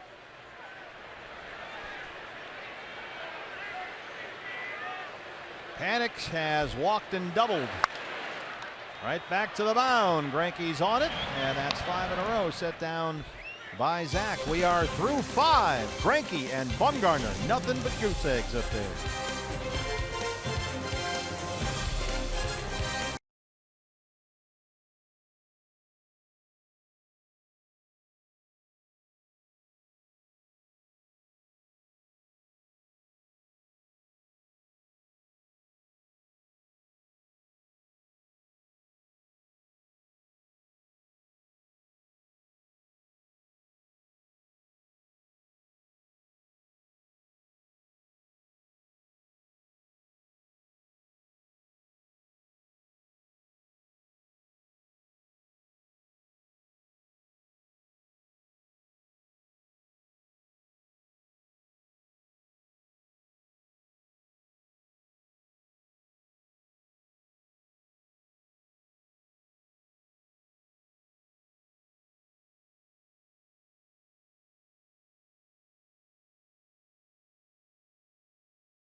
At a high-speed pace, so let's look at our Jimmy John's high-speed delivery. And the deliveries have been spot on for Zach Greinke and Madison Bumgarner. Each guy has 6 strikeouts. And as we head to the 6th, we are still scoreless. I don't think these two starting pitchers don't get up for these kind of matchups a little bit more than maybe just your average midweek game. Mad Bum has retired 13 of the last 14 he's faced, and Chris Owings leads off the 6th inning. Diamondbacks have had only 2 base runners tonight against Madison Bumgarner. A Drury walk in the 1st and a Goldie single in the 4th. That has been it. Owings, Greinke, and Segura 8, 9, and 1 in the Arizona 6th.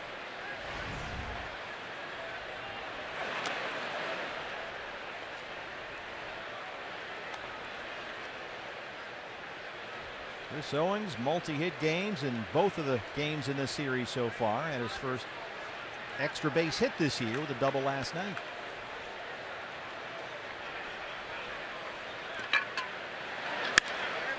Oh, come on, Matt Duffy.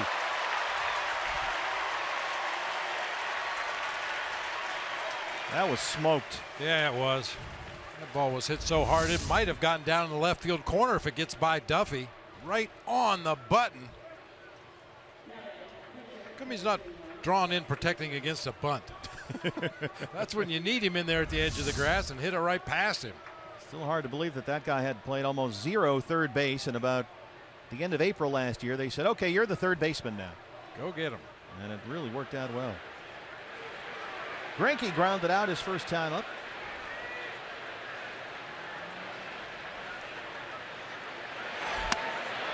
Yeah, he's swinging at those high ones.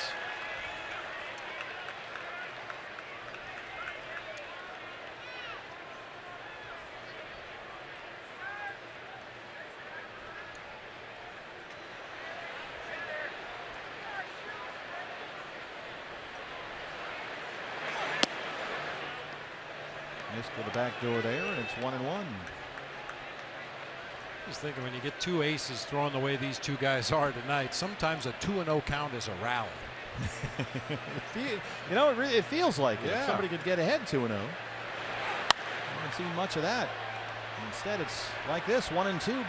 Mad Bum's been ahead all night long.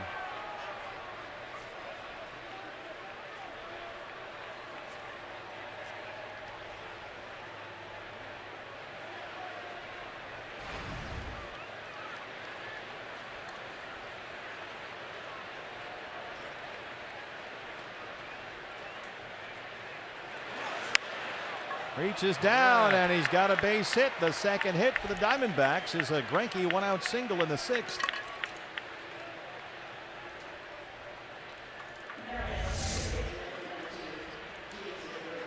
Big breaking ball. He goes down, digs it out. Posey dropping down to a knee back there to block that ball, and Zack Greinke didn't let it get that far. Scooped it into left field.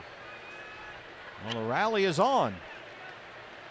A one-out base runner for Segura, who has struck out and grounded out. He's 0 for 2. I think this is our first look at the new jackets. It hasn't really been chilly enough for the pitchers to wear the jackets on the bases till tonight. Gotta get those gloves on, too.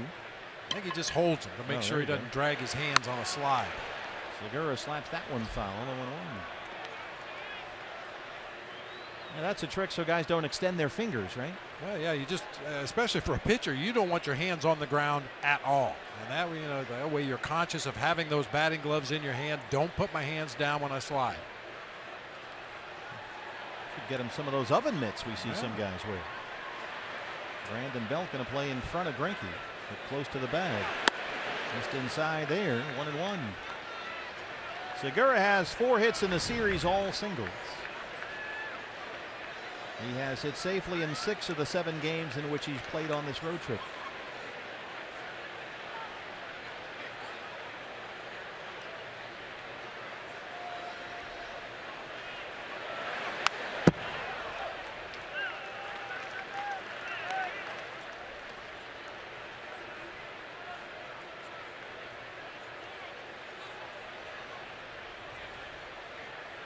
Chip Hale really likes an aggressive Gene Segura up there. He says when you throw the ball in the zone, he's going to put it in play and put it in play hard.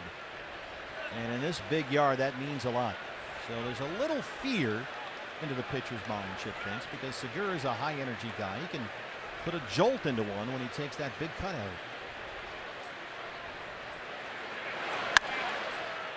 A little dribbler to third, though, for Duffy. They get the force on Greinke, and that's it.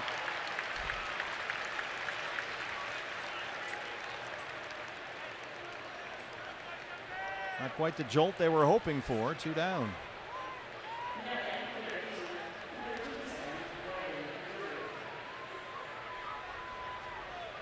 All right, you want to try and get something going. 2 outs. You're going to have to fight for every 90 feet here. I think they're asking Brandon Drury to stall for a little bit of time while they take a look and see if the second baseman that time was on the bag. The old neighborhood play, which is now subject to review.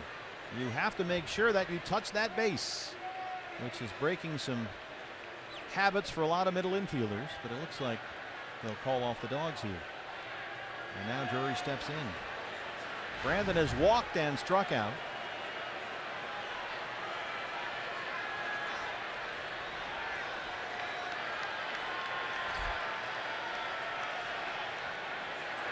Segura holds. That one's fouled straight back. It's 0-1. Chip Hale said today he'd been looking for a game to get Jake Lamb a day off, and with Brandon here, tonight was kind of an obvious call.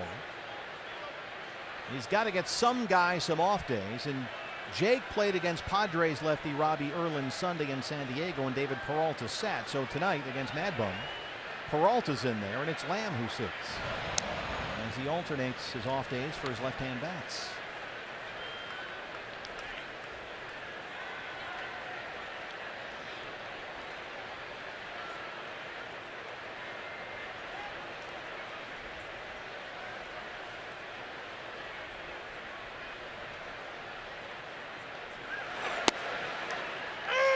Brandon down 0-2.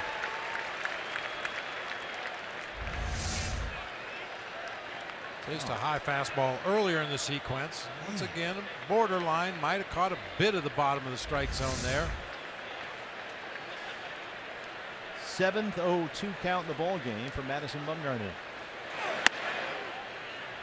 Good take right there. That's that tempting high fastball. We've seen Tomas chase it. We've seen Drury chase it a couple times tonight.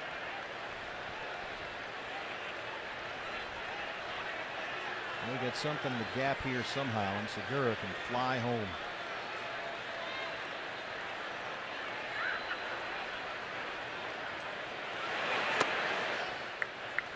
2-2. Well, you get a fast base runner like Gene Segura on, you think about maybe trying to steal a base, but as you can see, Madison Bumgarner is extremely quick to home plate when he uses that slide step.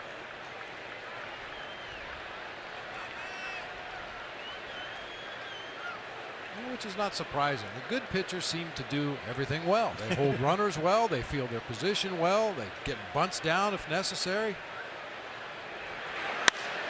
That one is going to get down. Segura's on the run. Pagan over to cut it off. Gene heads in for third, and Drury stops at first. They're on the corners with 2 down. Well, it was headed for that gap. Looked like it might split the two Giants outfielders, but Brandon got it just a little bit out toward the end of the bat. Kind of took some of the sting off of that ball, and Pagan's able to get over there and cut it off and hold Drury to a single while Segura advances to third. So first and third, 2 down for Goldie. D-backs have a threat here in the 6th. Paul has grounded out and singled.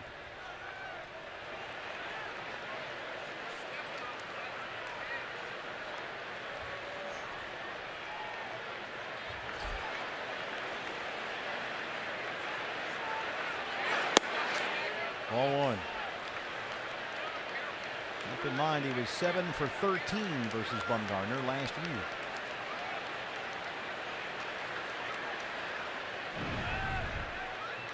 Angel Pagan really playing shallow out there in left field. He's done this throughout this series, and it's hurt him a couple of times.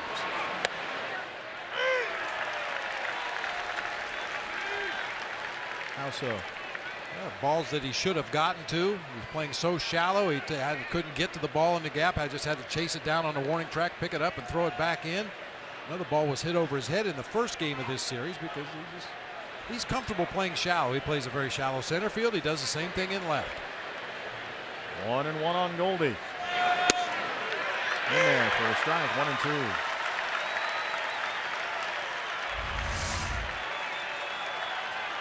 It might have been a strike. That's not a pitch Goldie wants to swing at. Now with 2 strikes, he might have to swing at that pitch. Segura's at third. Drury at first. 2 outs, 1-2 on Goldie.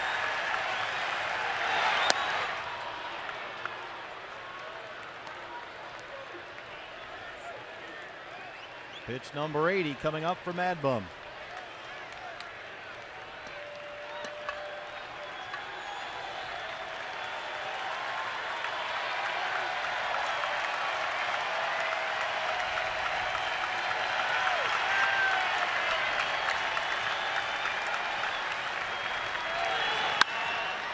Foul. Well, watching Goldie get in the batter's box there, that was one of those clear the mechanism moments. You know, you could almost see him just trying to clear his mind, just see the ball and react to what you see. Put his helmet on a little bit tighter. Always checks the knob of that bat with 2 strikes to make sure he's choked up exactly where he wants to be.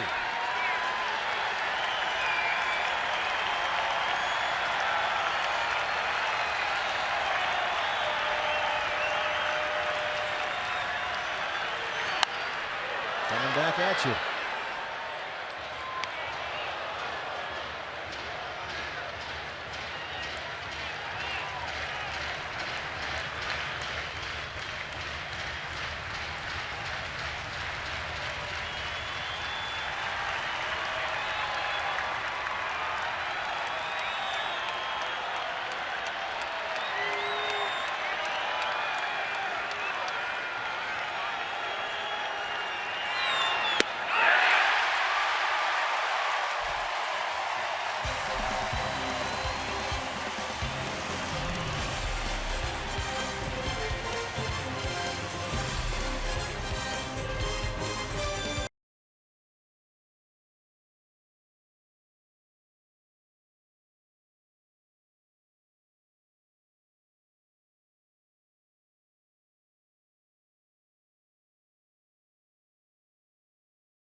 Display. This one has lived up to the hype. Greinke and Madbum, our Gila River game summary so far. Bumgarner has given up just 3 hits, a walk, and 7 strikeouts. Zack Greinke 4 hits, a walk, and 6 strikeouts, and we are scoreless as we head to the home half of the 6th inning.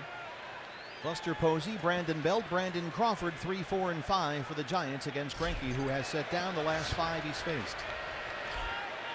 Posey 0 for 2.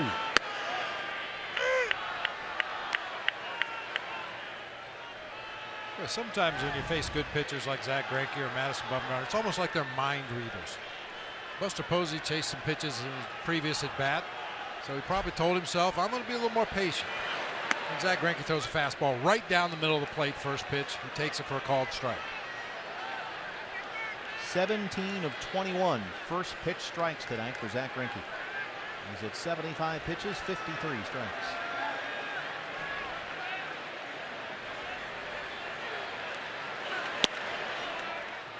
Oh, that's been a strike all night, Bill Miller. That has been a strike all night long. Oh, Drury got rung up on a worse pitch than that. Yep. All right. Mental note.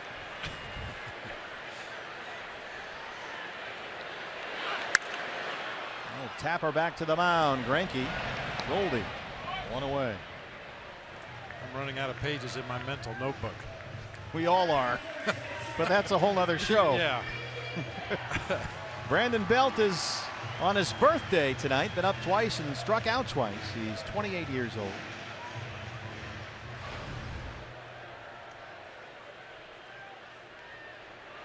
Giants earlier this month finally made some doubt as to whether they would or not a long-term commitment to Brandon Belt. He got a 5-year, $72 million deal. You think he's a good fit here? That kind of money long-term? Into the shift, Segura from short right. 2 down. Well, I think only because of McCovey Cove. You know, Brandon Belt, a left-handed pull hitter, hits the ball in the air. There's some cheap home runs to be had out there down that 309 right field line. It helps balance out their lineup. You got Hunter Pence, a right-handed hitter, Buster Posey, right-handed hitter. Wanted a lefty that could hit for power to slide in between those guys. Seems like a pretty reasonable amount of money these days for a guy like Belt who's produced when he's healthy. Here's Crawford, who's 0 for 2. And 3 for his last 23. Shift is still on for the Diamondbacks. Crawford hit safely in his first 5 games this year, including 2 homers. But he's batted just over $1.70 since. He's gone downhill a bit here lately. And he's only got 1 hit in this series and has struck out 5 times.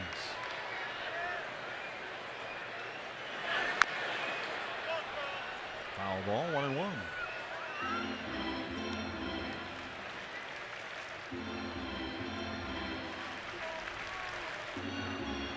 This guy was a big part of their offense last year. He led the Giants with 21 home runs. Second behind only Posey in RBIs. Knocked in 84. First Giant since Barry Bonds in '97 to win a Silver Slugger and a Gold Glove in the same year. And don't think that the Silver Slugger didn't have some effect on the Gold Glove voting. Usually does. I mean, he's a very good defender at shortstop, no question about it. Very solid, very steady. But unfortunately, a lot of times when it comes to voting for the Gold Glove, rather than just look at the defensive metrics and what a guy's done out there with the leather, they throw in the offensive numbers as well. And Brandon Crawford had a great year offensively. An all-star for the first time last season.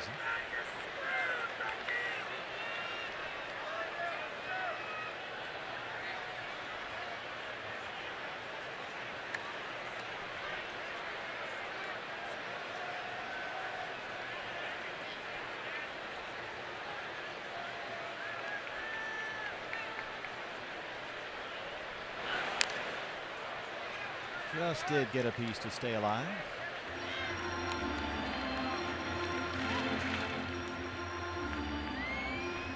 This one has lived up to all the billing. Greinke and Bumgarner have been terrific.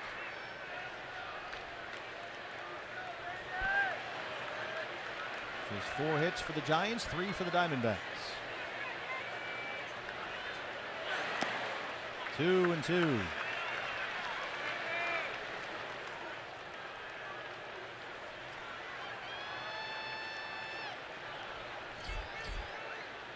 Duffy, who doubled his last time up, is on deck.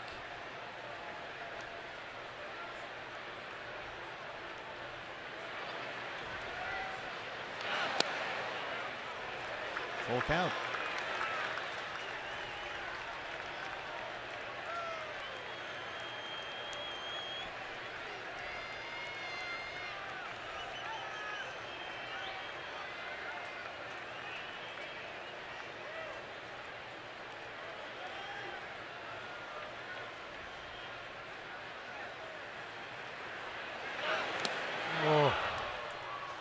Struck him out. That's 7 for Greinke, who set down 8 straight. And we'll go to the 7th, still no score.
It's not too late to become a D-backs season ticket holder for the 2016 season. Get tickets for the full season or choose from a half, a series, or even a weekend plan. Season ticket holders enjoy the lowest price per ticket and get access to exclusive events and experiences. Become a season ticket holder now. Visit dbacks.com. Well, the Diamondbacks may be starting to chip away just a bit at the armor of Madison Bumgarner. They had 2 singles in that 6th inning. And now in a scoreless 7th, Yasmani Tomas leads it off. Tomas, Castillo, Peralta 4, 5, and 6 against Mad Bum, who has walked 1 and struck out 7. He's given up 3 hits, all singles. Yasmani lays off the first pitch, and it's in there 0-1. When he throws that big slow curveball, it almost looks like a boomerang. Like if the catcher let it go, it would come right back to it. I bet he's got a boomerang pitch. Boy, 0-2 is, we're barely back from commercial, and it's 0-2. He has had it working tonight. His 8th 0-2 count of the ball game.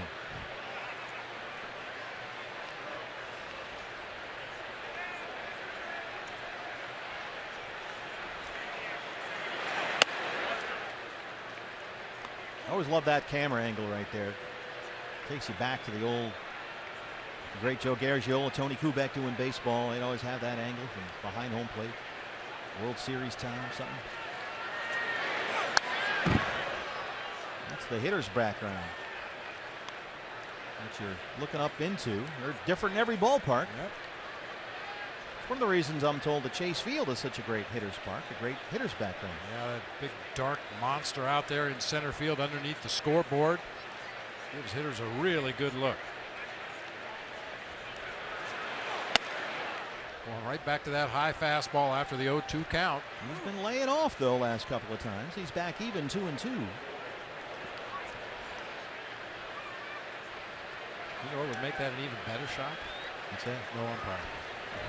Well, you can see the hitter much better. That's all I'm saying. That kicks high off the mound and rolls into center. It's a leadoff single, and Yasmani Tomas is aboard. And now the Diamondbacks may be trying to get something going here.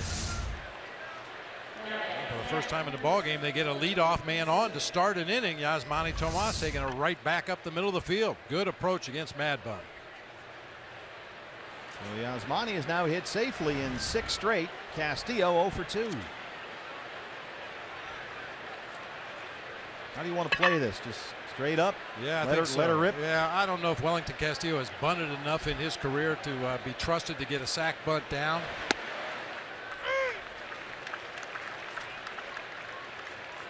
Not sure if he handles the bat well enough to play a little hit and run, so I think you just have to let him pick a pitch and try to drive it somewhere.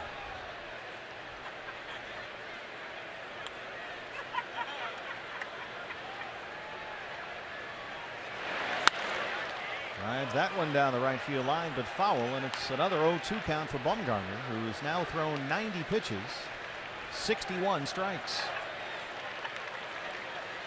Matt Williams, the former Giant, at third. Dave McKay at first.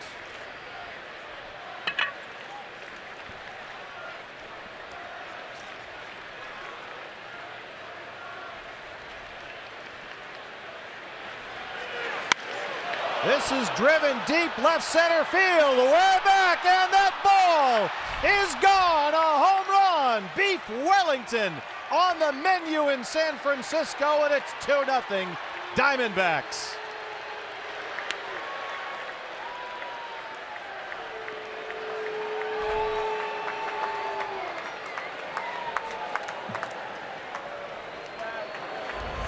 Ball was crushed. The 5th home run that Bumgarner's given up this year. Jumbo Jacks tomorrow, everybody. Wasn't sure. Angel Pagan gave up on that ball quickly in left field, but Denard Span gave it a look all the way back to the wall. It just does clear out there for a 2-run blast for Wellington Castillo. Peralta pops up the first pitch in foul ground. Duffy's got it, and that's the first out in the 7th. Wellington Castillo, that's his 3rd all on this road trip. And that's the big hit that we've waited for.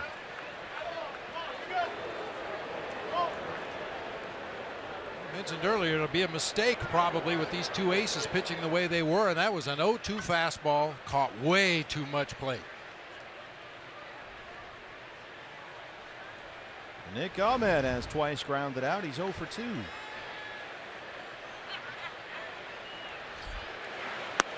Keep in mind the Diamondbacks faced Madison Bumgarner 3 times last season here at AT&T Park. And the Diamondbacks won all 3 of those games. Now for Mad Bum, the issue was run support. A total of just 3 Giants runs scored in those 3 starts. But the D-backs do have a good track record against this guy in this ballpark. 0-2.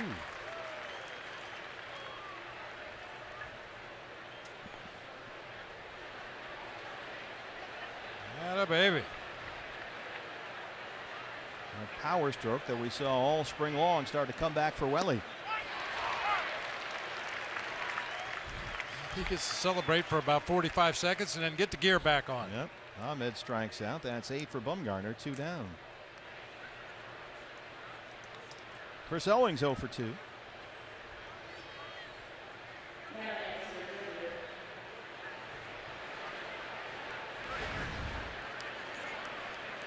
Diamondbacks trying to get to 6-3 on this 10-game road trip.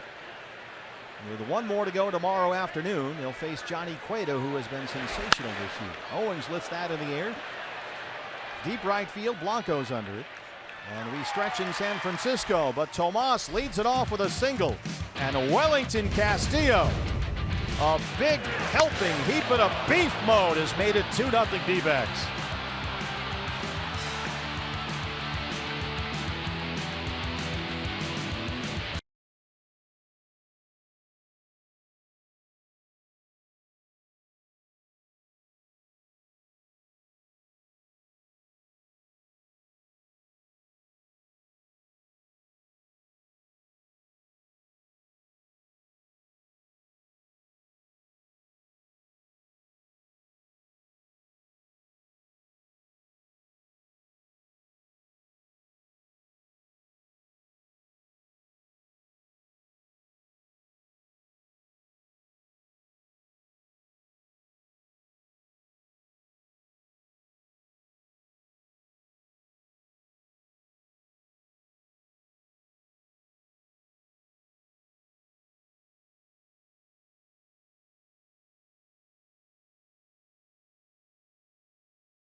Castillo's two-run homer has made it 2-0 Diamondbacks. Fans, lots of fun giveaways this year. Get your tickets this Saturday, April 23rd, the A.J. Pollock bobblehead. Courtesy of Arizona Sports 98.7 FM, Saturday the 14th of May. D-back Star Wars t-shirt giveaway, courtesy of Cox Communications. And on Memorial Day weekend, you can get the D-backs pool bag, courtesy of Anatomy Homes, and the D-backs barbecue apron, courtesy of IHOP. Visit dbacks.com/promos and get the full schedule. Matt Duffy leads off the San Francisco 7th against Zach Greinke, who has got a 2-0 lead. And Greinke has retired the last 8 Giants he's faced. Diamondbacks have won 10 of their last 12 here at AT&T Park, dating back to last year. And 6 of those Diamondbacks wins have been shutouts, including last night. And let's hope that trend continues. 2-0 in the 7th. Boy, what a great outing by Robbie Ray last night. That's what we've been looking for him for a couple of years. Pounding that strike zone, everything was working well for him.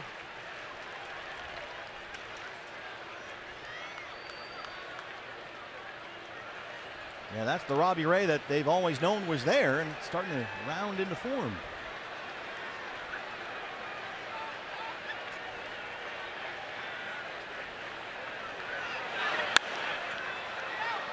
Along the right field line, here comes David, long run, and he runs it down in foul ground in the bullpen. Nice job by the freight train. Full steam ahead. First time we've used a whistle on a defensive play, but that was a nice catch. Got a long way to go. Have to worry about the bullpen mounds and the home plates over there and the ball dude, and able to run it down.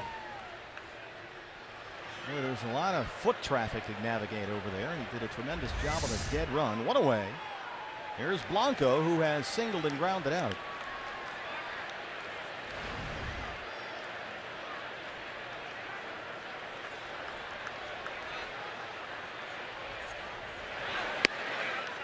Looking for that big, quick shutdown inning here for Greinke, who's now at 90 pitches, 62 strikes.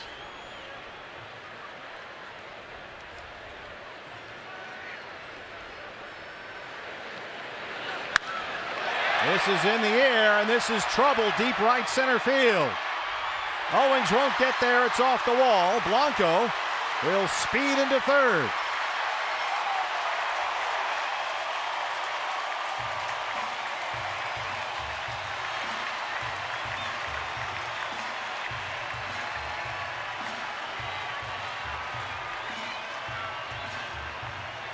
Well, they don't call it Triples Alley for nothing.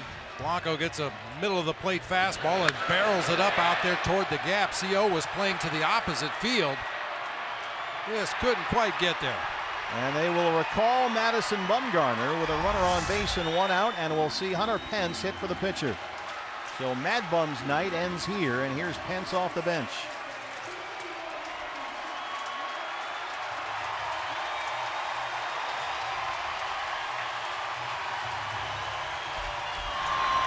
Law starts warming up in the Giant bullpen. That's Derek Law, the right-hander. Conference time, Mike Butcher. Diamondback bullpen still quiet. Hunter Pence has had a rough time against Zach Greinke. Historically, 4 for 24. He does have a couple of home runs, however. Those came a long time ago. Pence 246 on the year. He's homered twice. His 2 homers are his only extra base hits this year. He has a pair of singles to show for himself in this series. So that's it for Bumgarner. As I mentioned, Pence 4 for 24 against Greinke, 0 for his last 11. The home runs came very early on. So here we go. Blanco at third, 1 out, 2-0 D-backs.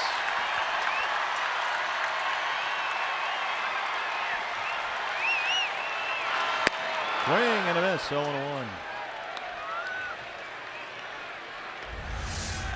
Pence coming off that bench, hunting fastballs. Zach Greinke, after 24 at-bats, knows exactly what Hunter Pence is all about. He's not about to give in and throw one down the middle of the plate. This is not unfamiliar territory for either guy here. Another 0-2.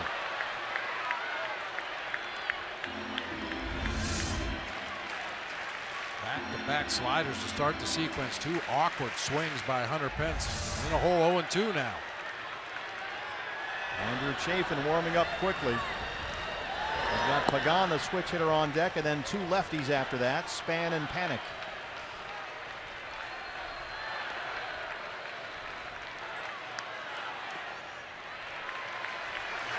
Slide it again.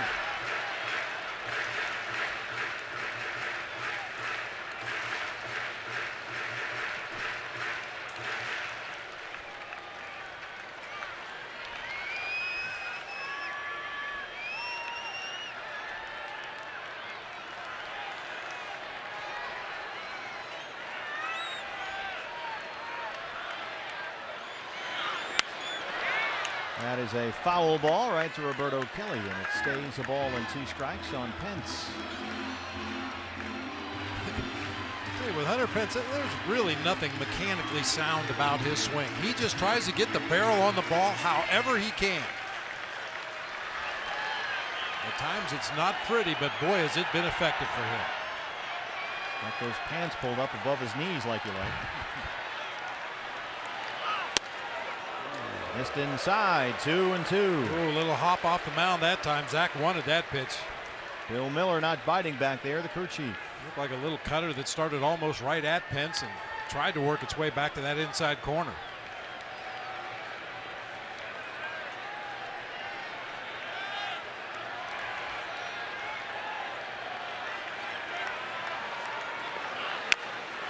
Just gets a piece and stays alive, still 2-2.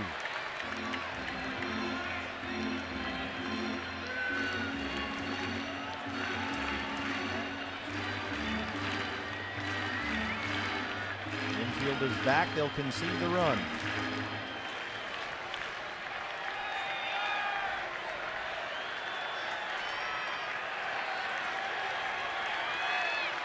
Spreads out, covers almost the entire right-handed batter's box back to front. Full count, 3-2.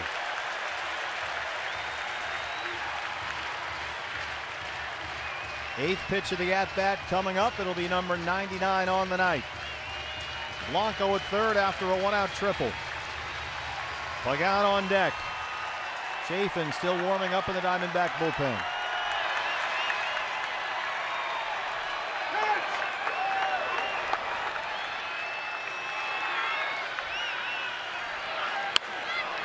Foul ball.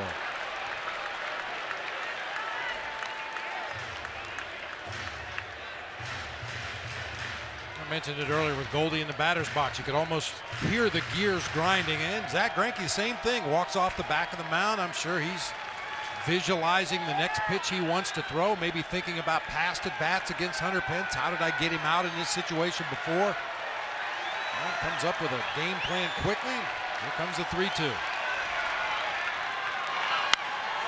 Popped him up. Segura and Goldie. And that's a huge out number 2. 100 pitches for Zach, 69 strikes, and here comes Pagan with 2 outs. That was a little dicey there. Yeah, Goldie didn't actually catch that real clean, but all's well that ends well. Gene Segura was right there in case Goldie couldn't pick that ball up. A little smile over there now that the out is recorded. Goldie kind of staggering around under that ball, makes a last-second adjustment. Both hands on it, though. So 2 outs. Blanco at third. Pagan steps in. He's 0 for 2. Giants now 2 for 23 in this series with runners in scoring position.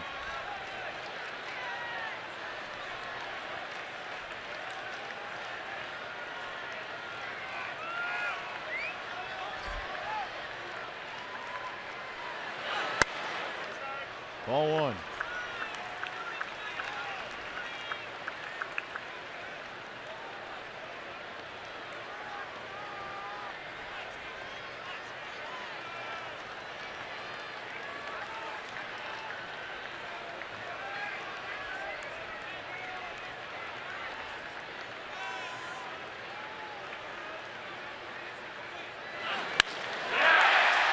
Base hit. Blanco scores 2-1.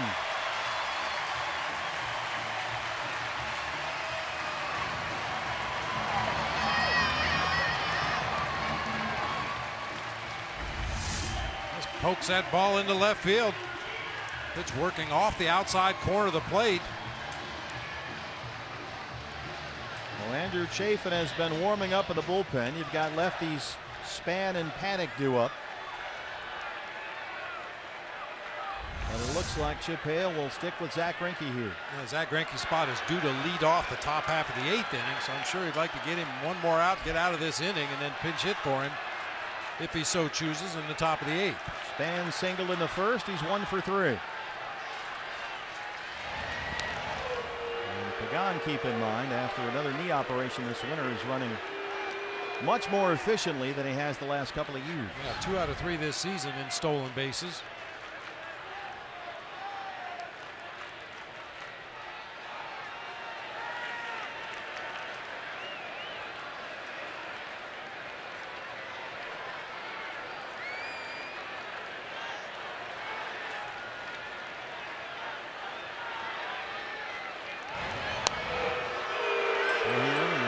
Toward that second base bag.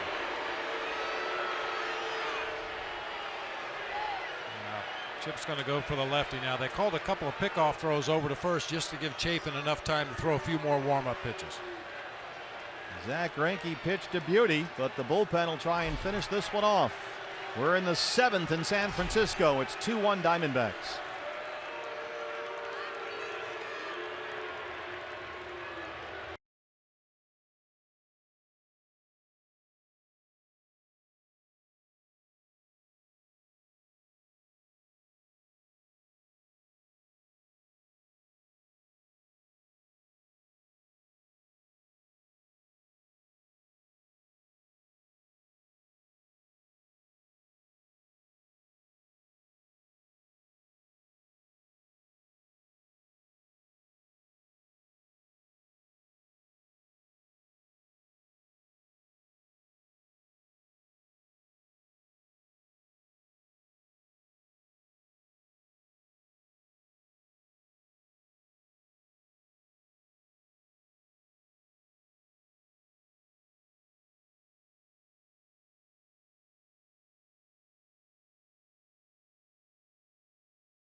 But responsible for the tying run at first base and 2 outs here in the 7th inning. In our Arizona Federal Credit Union pitching change, it's the lefty, the sheriff, Andrew Chafin, scoreless baseball in 6 of his last 7 appearances, and that includes last night when he came on in the 7th, got Pagan, Span, and Panik. 1, 2, 3. And now with Pagan over there at first as the tying run and 2 outs, he'll work to Denard Span. We got Span to tap back to the mound last night.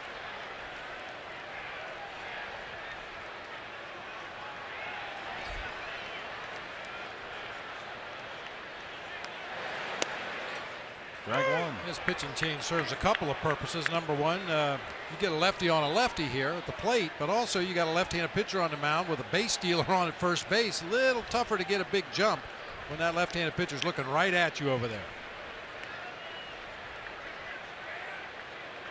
The only lefty back there in the bullpen for Chip Hale.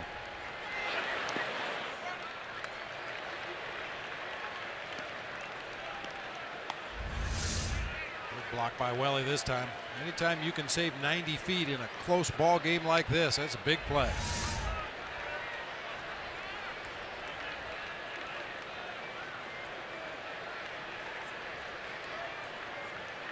That wind blowing steadily now, still across the field right to left.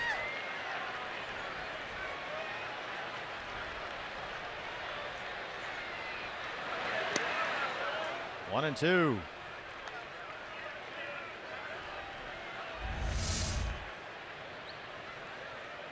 Oh, powers a fastball on the inside corner.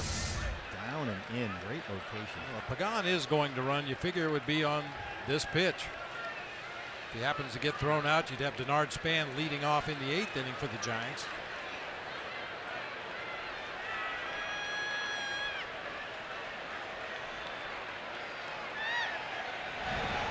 Chafin thinking the same thing. Well, a lot of times the count on the hitter will determine whether a guy runs or not. If Span gets the count in his favor, 2-0 or 3-1, well, you don't want to run then. You want to give him an opportunity to swing the bat at a possible cookie strike. But if he falls behind in the count, now's the time to take a chance over there at first base if you're the Giants. Pagan holds and Span waves at that one. The sheriff, Andrew Chafin, comes in and puts out the fire, but the Giants get one back. We go to the 8th. It's 2-1 Diamondbacks.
It's a bullpen game now. Our Cox high-speed highlights.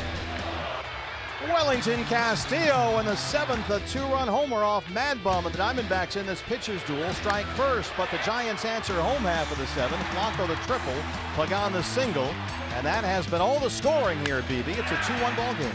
Yeah, kind of what we expected with these two guys hooking up, but it'll be bullpen the rest of the way. See if the Diamondbacks can put a crooked number up there on the board and get a little breathing room. Jake Lamb with the pitcher spot leading off the 8th inning will hit for Chafin. And Jake drives this one towards Span in center. He's backing up. He won't get there. It bounces off the wall, and Jake Lamb is absolutely on fire right now. A leadoff double. That's his 9th extra base hit this year.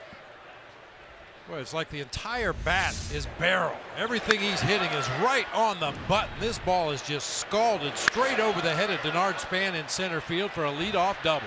Stay hot. Trying to answer right back against the new pitcher, the right-hander Derek Law, who's on for the Giants. 25-year-old who just made his big league debut last week. Saw him earlier in this series. So Lamb's at second, nobody out for Segura, who's 0 for 3. Excuse me, I was just going to say Giants expecting bunt. Yeah. Duffy drawn in a little bit and angled over there at third base, and Brandon Belt was well in on the grass on that first delivery and now has backed up even with the baseline at first. No sign of a bunt from Segura. Law pitched 1 inning on a Monday night. Had 2 strikeouts. 1-1. Boy, Jake Lamb, stay hot. You're right. Everything's hitting just kills. 2 doubles and a home run Monday. Had an RBI triple last night. Pinch hit double here tonight. He's rolling.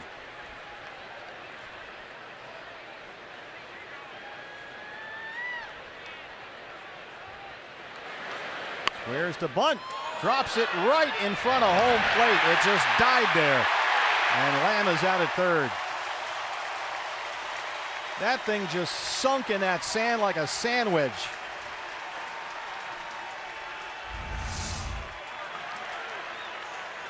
Not a great bunt, obviously, just checks up right in front of Buster Posey, but Jake Lamb does not have to try to advance on that ball. You have to make sure it's a good bunt, make sure you're 100% going to advance on to third. There's no runner forcing you from behind.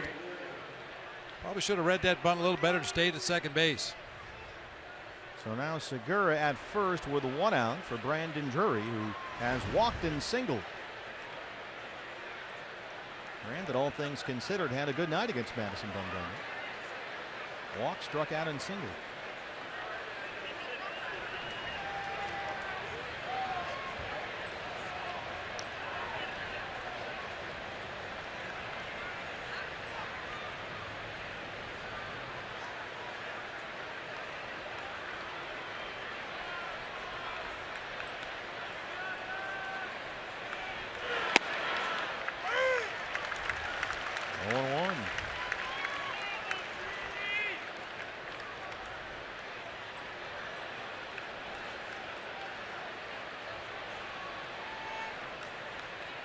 Tyler Clippard, who got the save last night, his first of the year, is warming up with the Diamondback bullpen.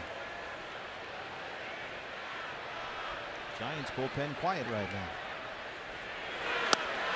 Missed inside, 1-1. There's Tyler. Came on to work the ninth last night. And closed out Robbie Ray's first win of the year. Great job by the D-back bullpen last night. Chafin, Marshall, Clippard.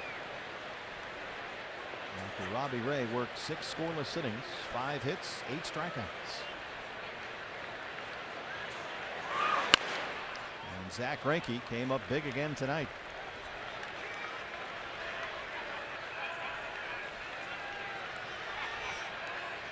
Good one tomorrow again. Don't forget a getaway day matinee tomorrow. The series and road trip finale.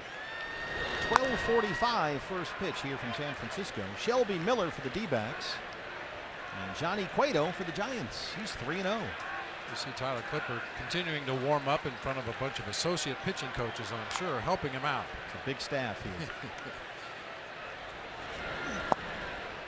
It looks like a pretty calm crowd down there tonight, but you can get some very vocal fans sitting in that front row down there by the bullpen, and they're more than willing to help you get loose and ready for a ball game. They're loose and ready for the game as well, if you know what yeah. I mean. Hello. Up and in, 2-2. I bet it was a lot worse at Candlestick, though. It seems like a little more of a mellow crowd here. Candlestick, we had professional raggers. I bet. Oh, man, they were good. I mean, opposing players would even laugh. Some of them were really, really funny. None I can repeat on the air. That's what makes the great ones great. Drury reaches down and shoots that through the hole. He's got his second hit tonight. Brandon Drury on base 3 times tonight. And the D-backs have first and second with a 1 out for Goldie. Good adjustment there. Big breaking ball. He's going to be a very good major league hitter. Yeah, Brandon Drury kind of used his legs that time to get his bat on plane as that breaking ball was getting lower and lower in the strike zone. He kind of bent his knees to make sure that his bat plane was on the same level. Giant bullpen still quiet. Dave Magadan and Nick Ahmed talking things over. Goldie 1 for 3, a single in the 4th. He is 3 for 11 with runners in scoring position this year. There's ball 1.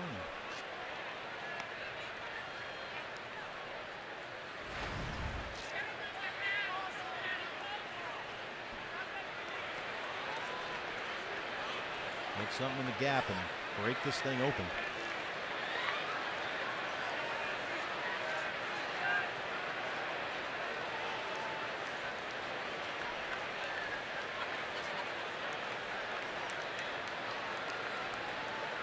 Giants bullpen will get going again. Corey Guerin, the right-hander, will start throwing. He's the guy that leans against the lamppost when he's out there. Yeah. You get Corey Guerin facing Aaron Rowan, former Giant. Remember Aaron Rowan? Oh, he would lean back, yeah. He'd lean back. He looked like he was leaning on a lamppost. You get those two guys together and get the DUI task force out on the field. Dave Righetti now going to get together with Derek Law. 2-0 on Goldie, 2 on, 1 out here.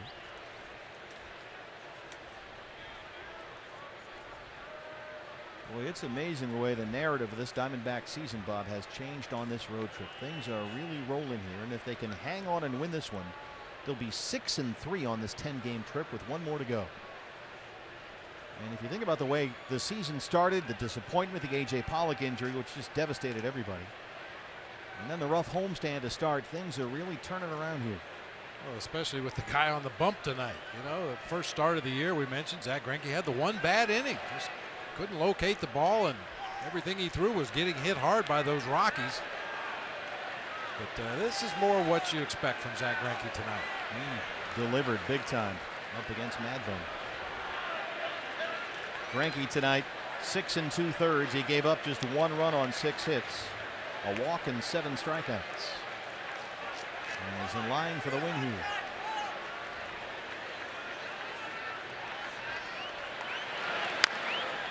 A little dribbler back to the mound. Law has it. And he throws out Goldie. Runners move up. 2 down.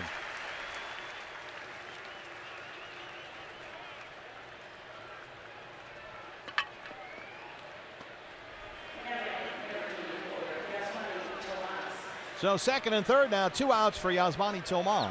Tomas singled to lead off the 7th. And was aboard when Wellington Castillo took Madison Bumgarner out of here deep to left center field. And that's how we got to 2-0. Giants answered in the home half of the 7th with a Blanco triple and a Pagan single.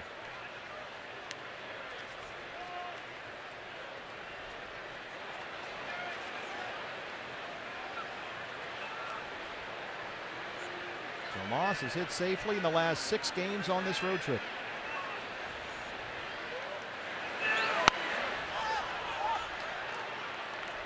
There's just something with him about that first pitch.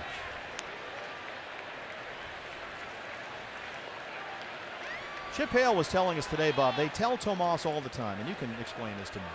Slow feet, quick hands. Well, if your feet are fast, that means you're jumping at the ball. You're getting your weight out on the front side, which is definitely not what you want to do, especially early in the count. So, and I've heard it put soft feet, come down very softly on that front foot. Another bouncer, and the Diamondbacks get a threat going, but they cannot get a run across. They'll take a 1-run lead into the home half of the 8th.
for the Giants. Panic, Posey, and Belt. Hey fans, catch the D-backs against the Cardinals series at Chase Field next week, April 25th to the 28th. Get a lower level ticket, a Subway sandwich, and a Pepsi for just $25. For tickets, visit dbacks.com. 2-1 ball game. Bottom 8 in San Francisco. Diamondbacks trying to hang on and make it 3 in a row over the Giants. And the new pitcher with 6 straight scoreless appearances to begin the year, which ties his career high, is Tyler Clippard, who got the save here last night. Jake Lamb, who hit for the pitcher in the top half of this inning, stays in the game. He takes over at 3. So Panic, Posey, Belt, 2, 3, and 4 in the Giant 8th against Tyler Clippard. Panic has walked and doubled. He's 1 for 2.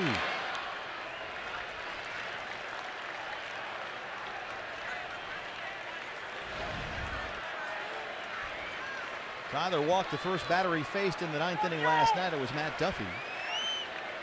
And then got 3 straight outs. He threw 16 pitches. There's a strike, 1-1. There's Jake Lamb. The new third baseman takes over for Brandon Drury. And he'll hit 9th pitcher spot, now 2nd in the Diamondback order.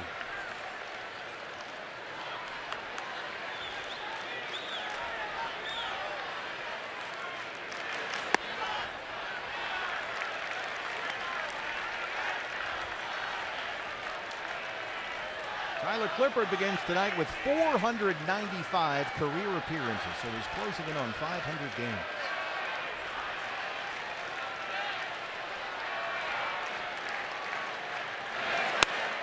Two and 2.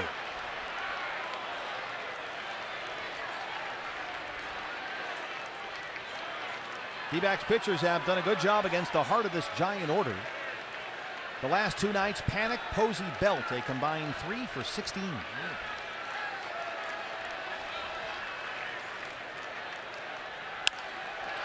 Over the mound, Nick Ahmed. 1 away.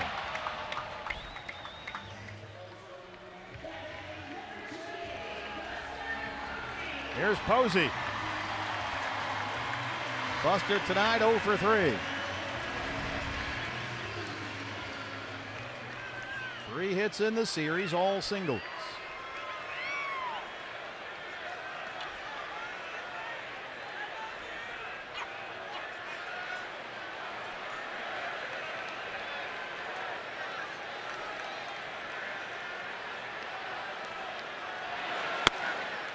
Strike 1.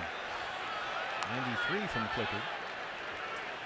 Not a lot of looks for these Giants against Tyler Clippard. Of course, Tyler spent some time in the American League and a lot of time in the National League East. Buster Posey with 5 at-bats has 3 hits, but he struck out twice against Clippard. Longtime Washington National Tyler Clippard.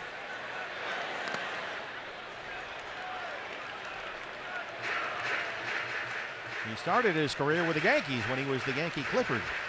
Oh. Well, it's... And split last year between the A's and the Mets, but was in Washington for 7 seasons where he was twice an All-Star.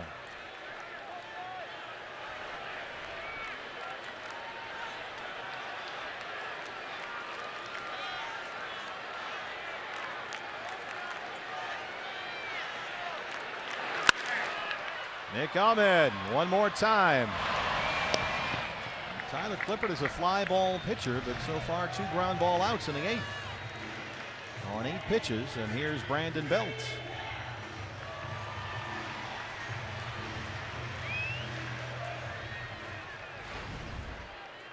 Belt tonight 0 for 3. He has struck out twice.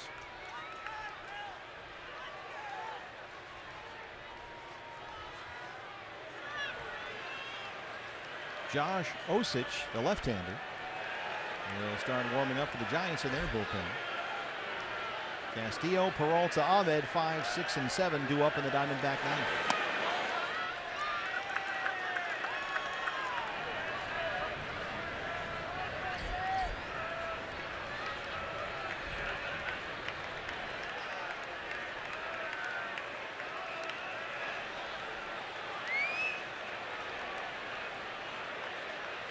Shift is on here for the D-backs.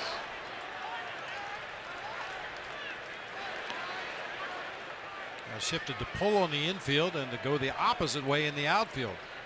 Chris Owings several steps over toward the gap in left center. David Peralta well off the line, guarding that triples alley out there in right center. Brandon Belt last year started hitting away from defensive shifts more often, but if he hits it on the ground, he will hit it to the right side. Hello.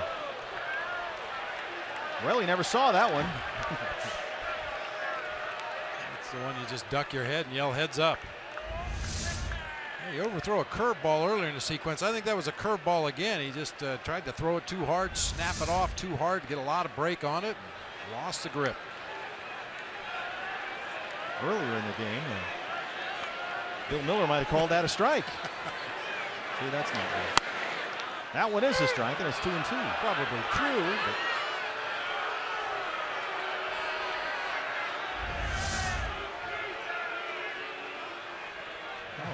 cow. Wow.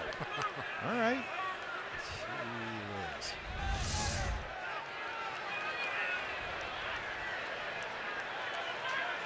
Gee whiz. 2-2.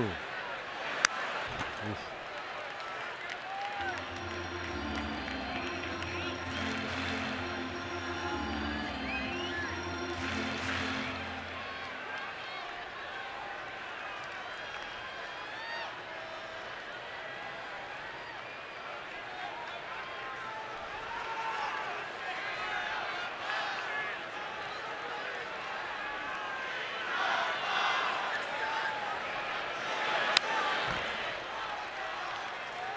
Couple of challenge fastballs.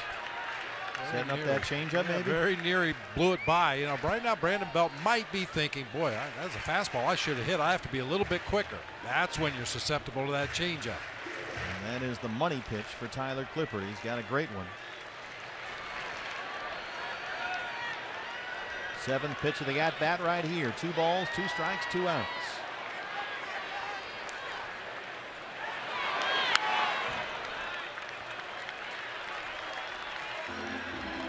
Battle right here.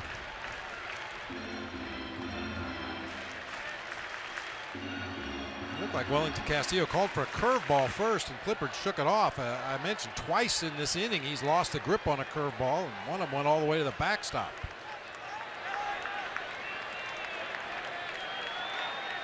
Changeup.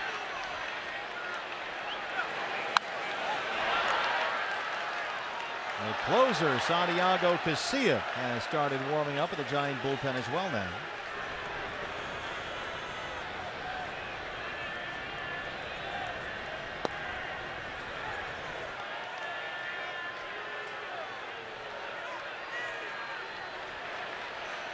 It was, of course, Casilla who gave up the Jake Lamb homer with 2 outs in the 9th inning Monday night.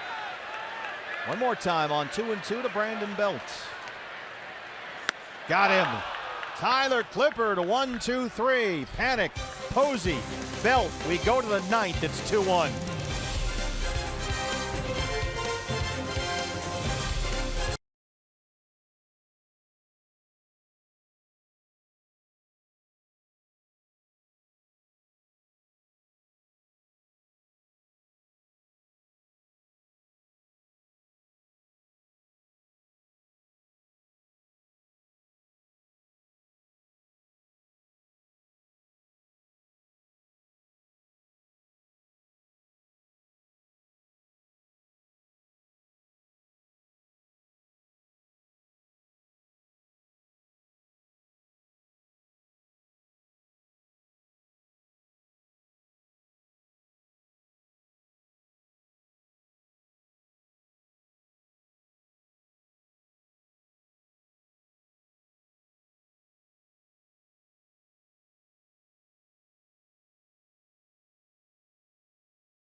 Off the D-backs ninth, he is the author of our Chaz Roberts air conditioning cool play of the game. Going into beef mode here, a 2-run homer off Madison Bumgarner in the 7th inning. For the first runs of the ball game for either side. Now the D-backs trying to make a 2-1 lead stand as we start the ninth. Boy, not a lot of hard hit balls when the two aces were in there, but Wellington Castillo squared that one up and got it out of here to left center. Brad Ziegler has started warming up with the Diamondback bullpen. The left-hander in the Giants bullpen, Josh Osich, is still warming up. Derek Law back out there to start the ninth. But you've got the left-hand hitting David Peralta on deck, so this figures to be Law's last hitter here. And there's a strike on the way. Well, what a gutsy call and pitch by Tyler Clippard to Brandon Belt there for that strikeout. You know, he was losing the grip on the curved ball. He threw a couple of them to the backstop, but snapped one right in there. Yeah, you called it. That was a battle. Belt fouled off some good fastballs there to keep the AB going. But Tyler Clippard, a 9-pitch at bat against Brandon Belt, and he wins the battle with a strikeout to win the game. Brandon Crawford at shortstop. Low throw. Belt scoops it out. One down. Giants in the bottom of the ninth will have Crawford, Duffy, and Blanco 5, 6, and 7. And here comes Bruce Bochy. Long, slow walk out there. Well, he's only got a couple joints in his body that are original. Everything else has been replaced. And Posey's going to come out of the game as well, I think. And we got a double switch going here for the Giants. We'll sort it out when we come back.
Peralta steps in against the new Giant pitcher. Some changes now. Buster Posey does come out of the game, but only to take off the catcher's gear. He replaces Brandon Belt at first base. Trevor Brown takes over behind the plate. He'll hit 8th. And the new pitcher for the Giants, batting 4th, is the left-hander, Josh Osich. And he'll work to Peralta. Giants bullpen quiet. Brad Ziegler warming up for the Diamondbacks. Peralta so far 0 for 3.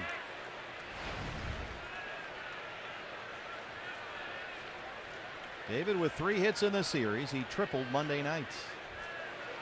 He's got a 6-game hit streak on the line. Shoots that one down the left field line, but foul.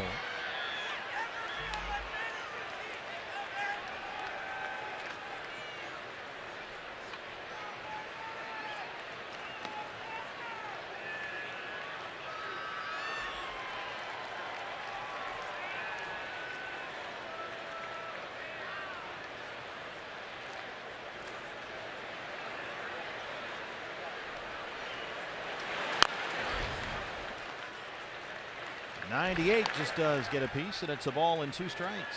Nick Ahmed on deck. Osich did a nice job for Bruce Bochy last year. A couple of call-ups.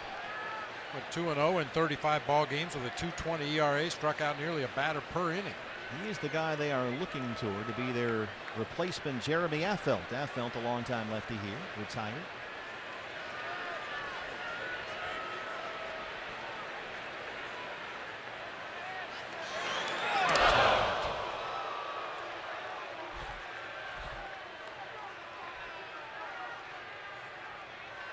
Ryan DePanfilo, the assistant trainer, comes out with Chip Hale to have a look at David Peralta.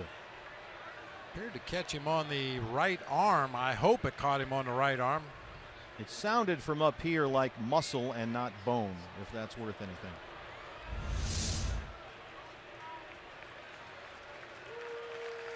Kind of a glancing blow, fortunately for David. Maybe off the top of the forearm. And it's a 98-mile-per-hour fastball coming in.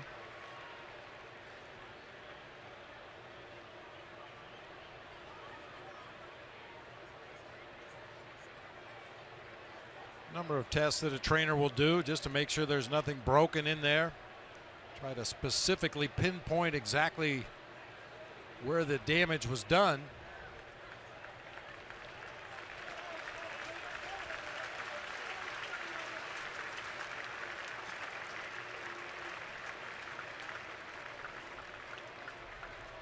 David's very proud of that new tattoo he's got on that arm. He's got a whole storyline going there. He had it done in the offseason. Hopefully he didn't mess that up. He's got a freight train on there, the Venezuelan flag. It's a whole thing under that sleeve. See the discoloration already on that right forearm where that ball fortunately just grazed him. So a 1-out base runner for Nick Ahmed. Giant bullpen still quiet.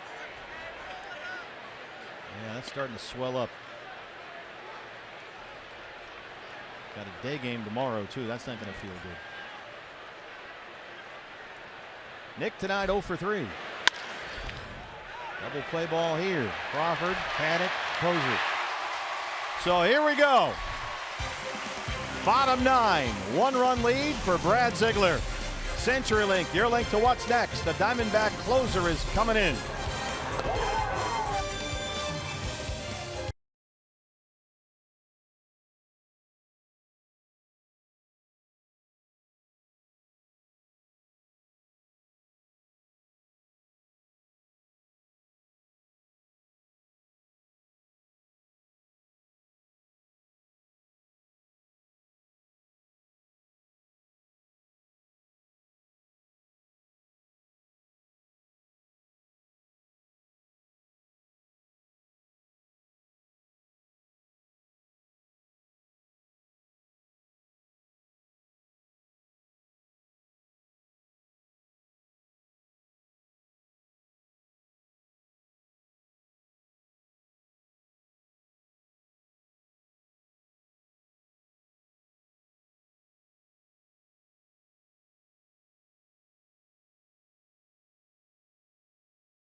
Glancing at that arm a bit, but good to see David back out there as we start the bottom of the 9th.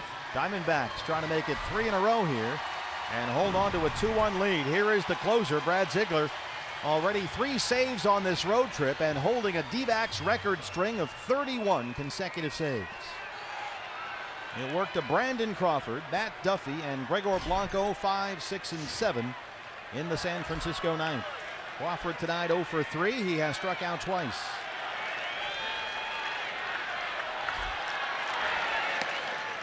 Now, Brad's been giving up a few more hits this year, but usually that base runner turns into the lead out of a double play, so he's been able to pitch around the 10 base hits he's given up in 8 innings. Only 1 run has scored.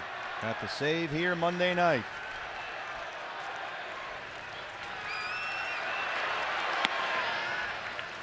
And Brad comes into tonight's appearance holding a streak of 21 consecutive scoreless appearances against these Giants. That's the most all time for any pitcher against the Giants.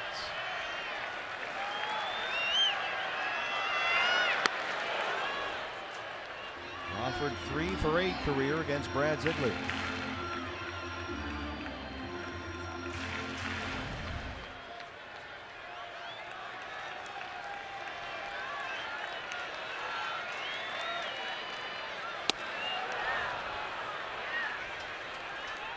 Crawford, who has struck out twice in every game in the series so far, including tonight already, is up there with a count of 2-2.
This game started out as such a well-pitched, crisply played game.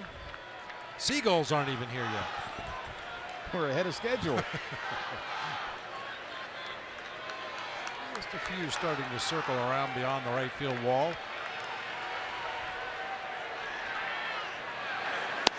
Called strike 3. Ring him up and sit him down. Crawford punched out for the 3rd time tonight. 1 down. Not sure if it was a strike, but boy, what a good location. If Crawford does swing at that ball, it's just going to be a grounder. Looked like it did just catch that bottom right corner of the strike zone there.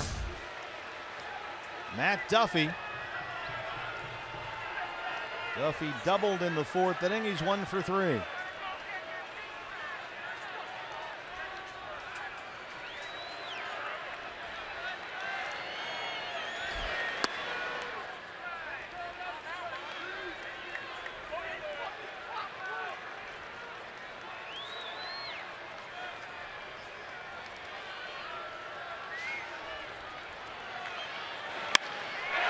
Fly ball, center field. Owings on the run, he won't get there.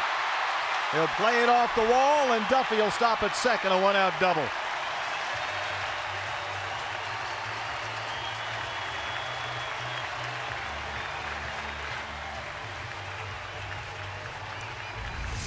It's rare you see a batter elevate a ball on Brad Ziegler. Tailing, sinking fastball, maybe off the plate inside. Duffy put a good quick swing on it and splits that gap in left center. And he's the tying run in scoring position with 1 down. His 2nd double tonight and his 4th this year. And the batter will be Gregor Blanco, who has singled and tripled and scored the Giant run.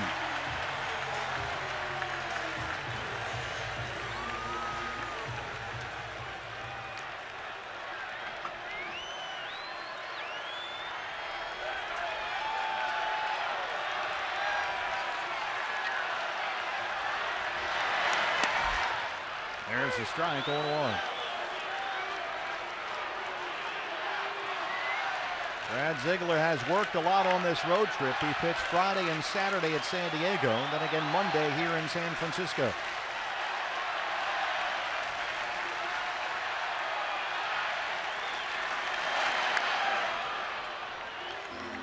In that Saturday outing at Petco Park, Brad worked 2 innings and threw 39 pitches, which was 1 pitch shy of his total for any outing last year. So he's already, in one regard, had to dig down into his reserves only 2 weeks into this season, but that's the way it's gone for the Diamondback bullpen.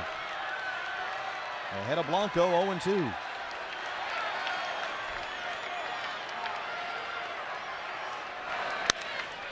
A bouncer to Segura. Duffy gets third. Diamondbacks get the second out.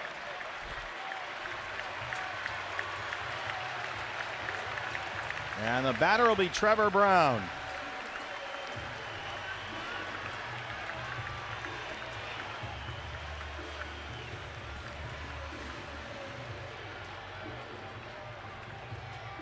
Tying run 90 feet away, 2 outs for Brown, who has 6 hits in 16 at-bats, including 3 home runs. He started last night's game 1 for 3, a single and a walk. And here comes Mike Butcher.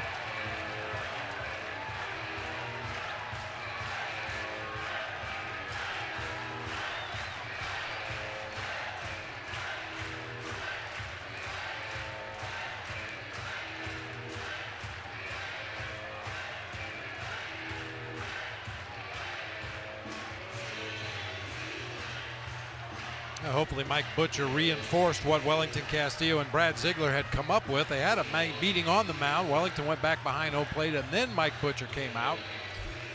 Last thing in the world you want to do is create confusion right here between your pitcher and your catcher and your pitching coach. 2 down, bottom 9.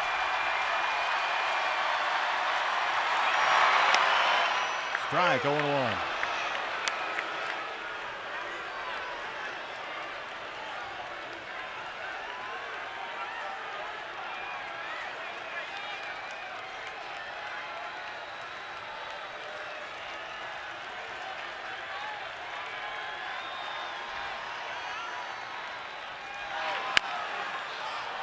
That is a foul ball.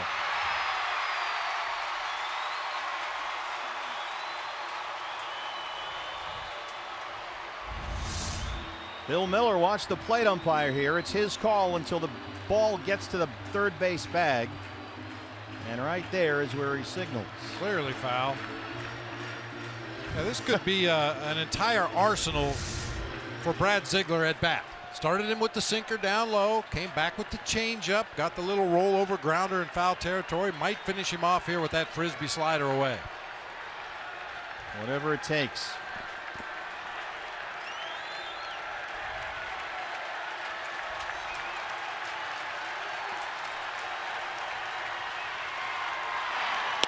Called strike 3. He got him.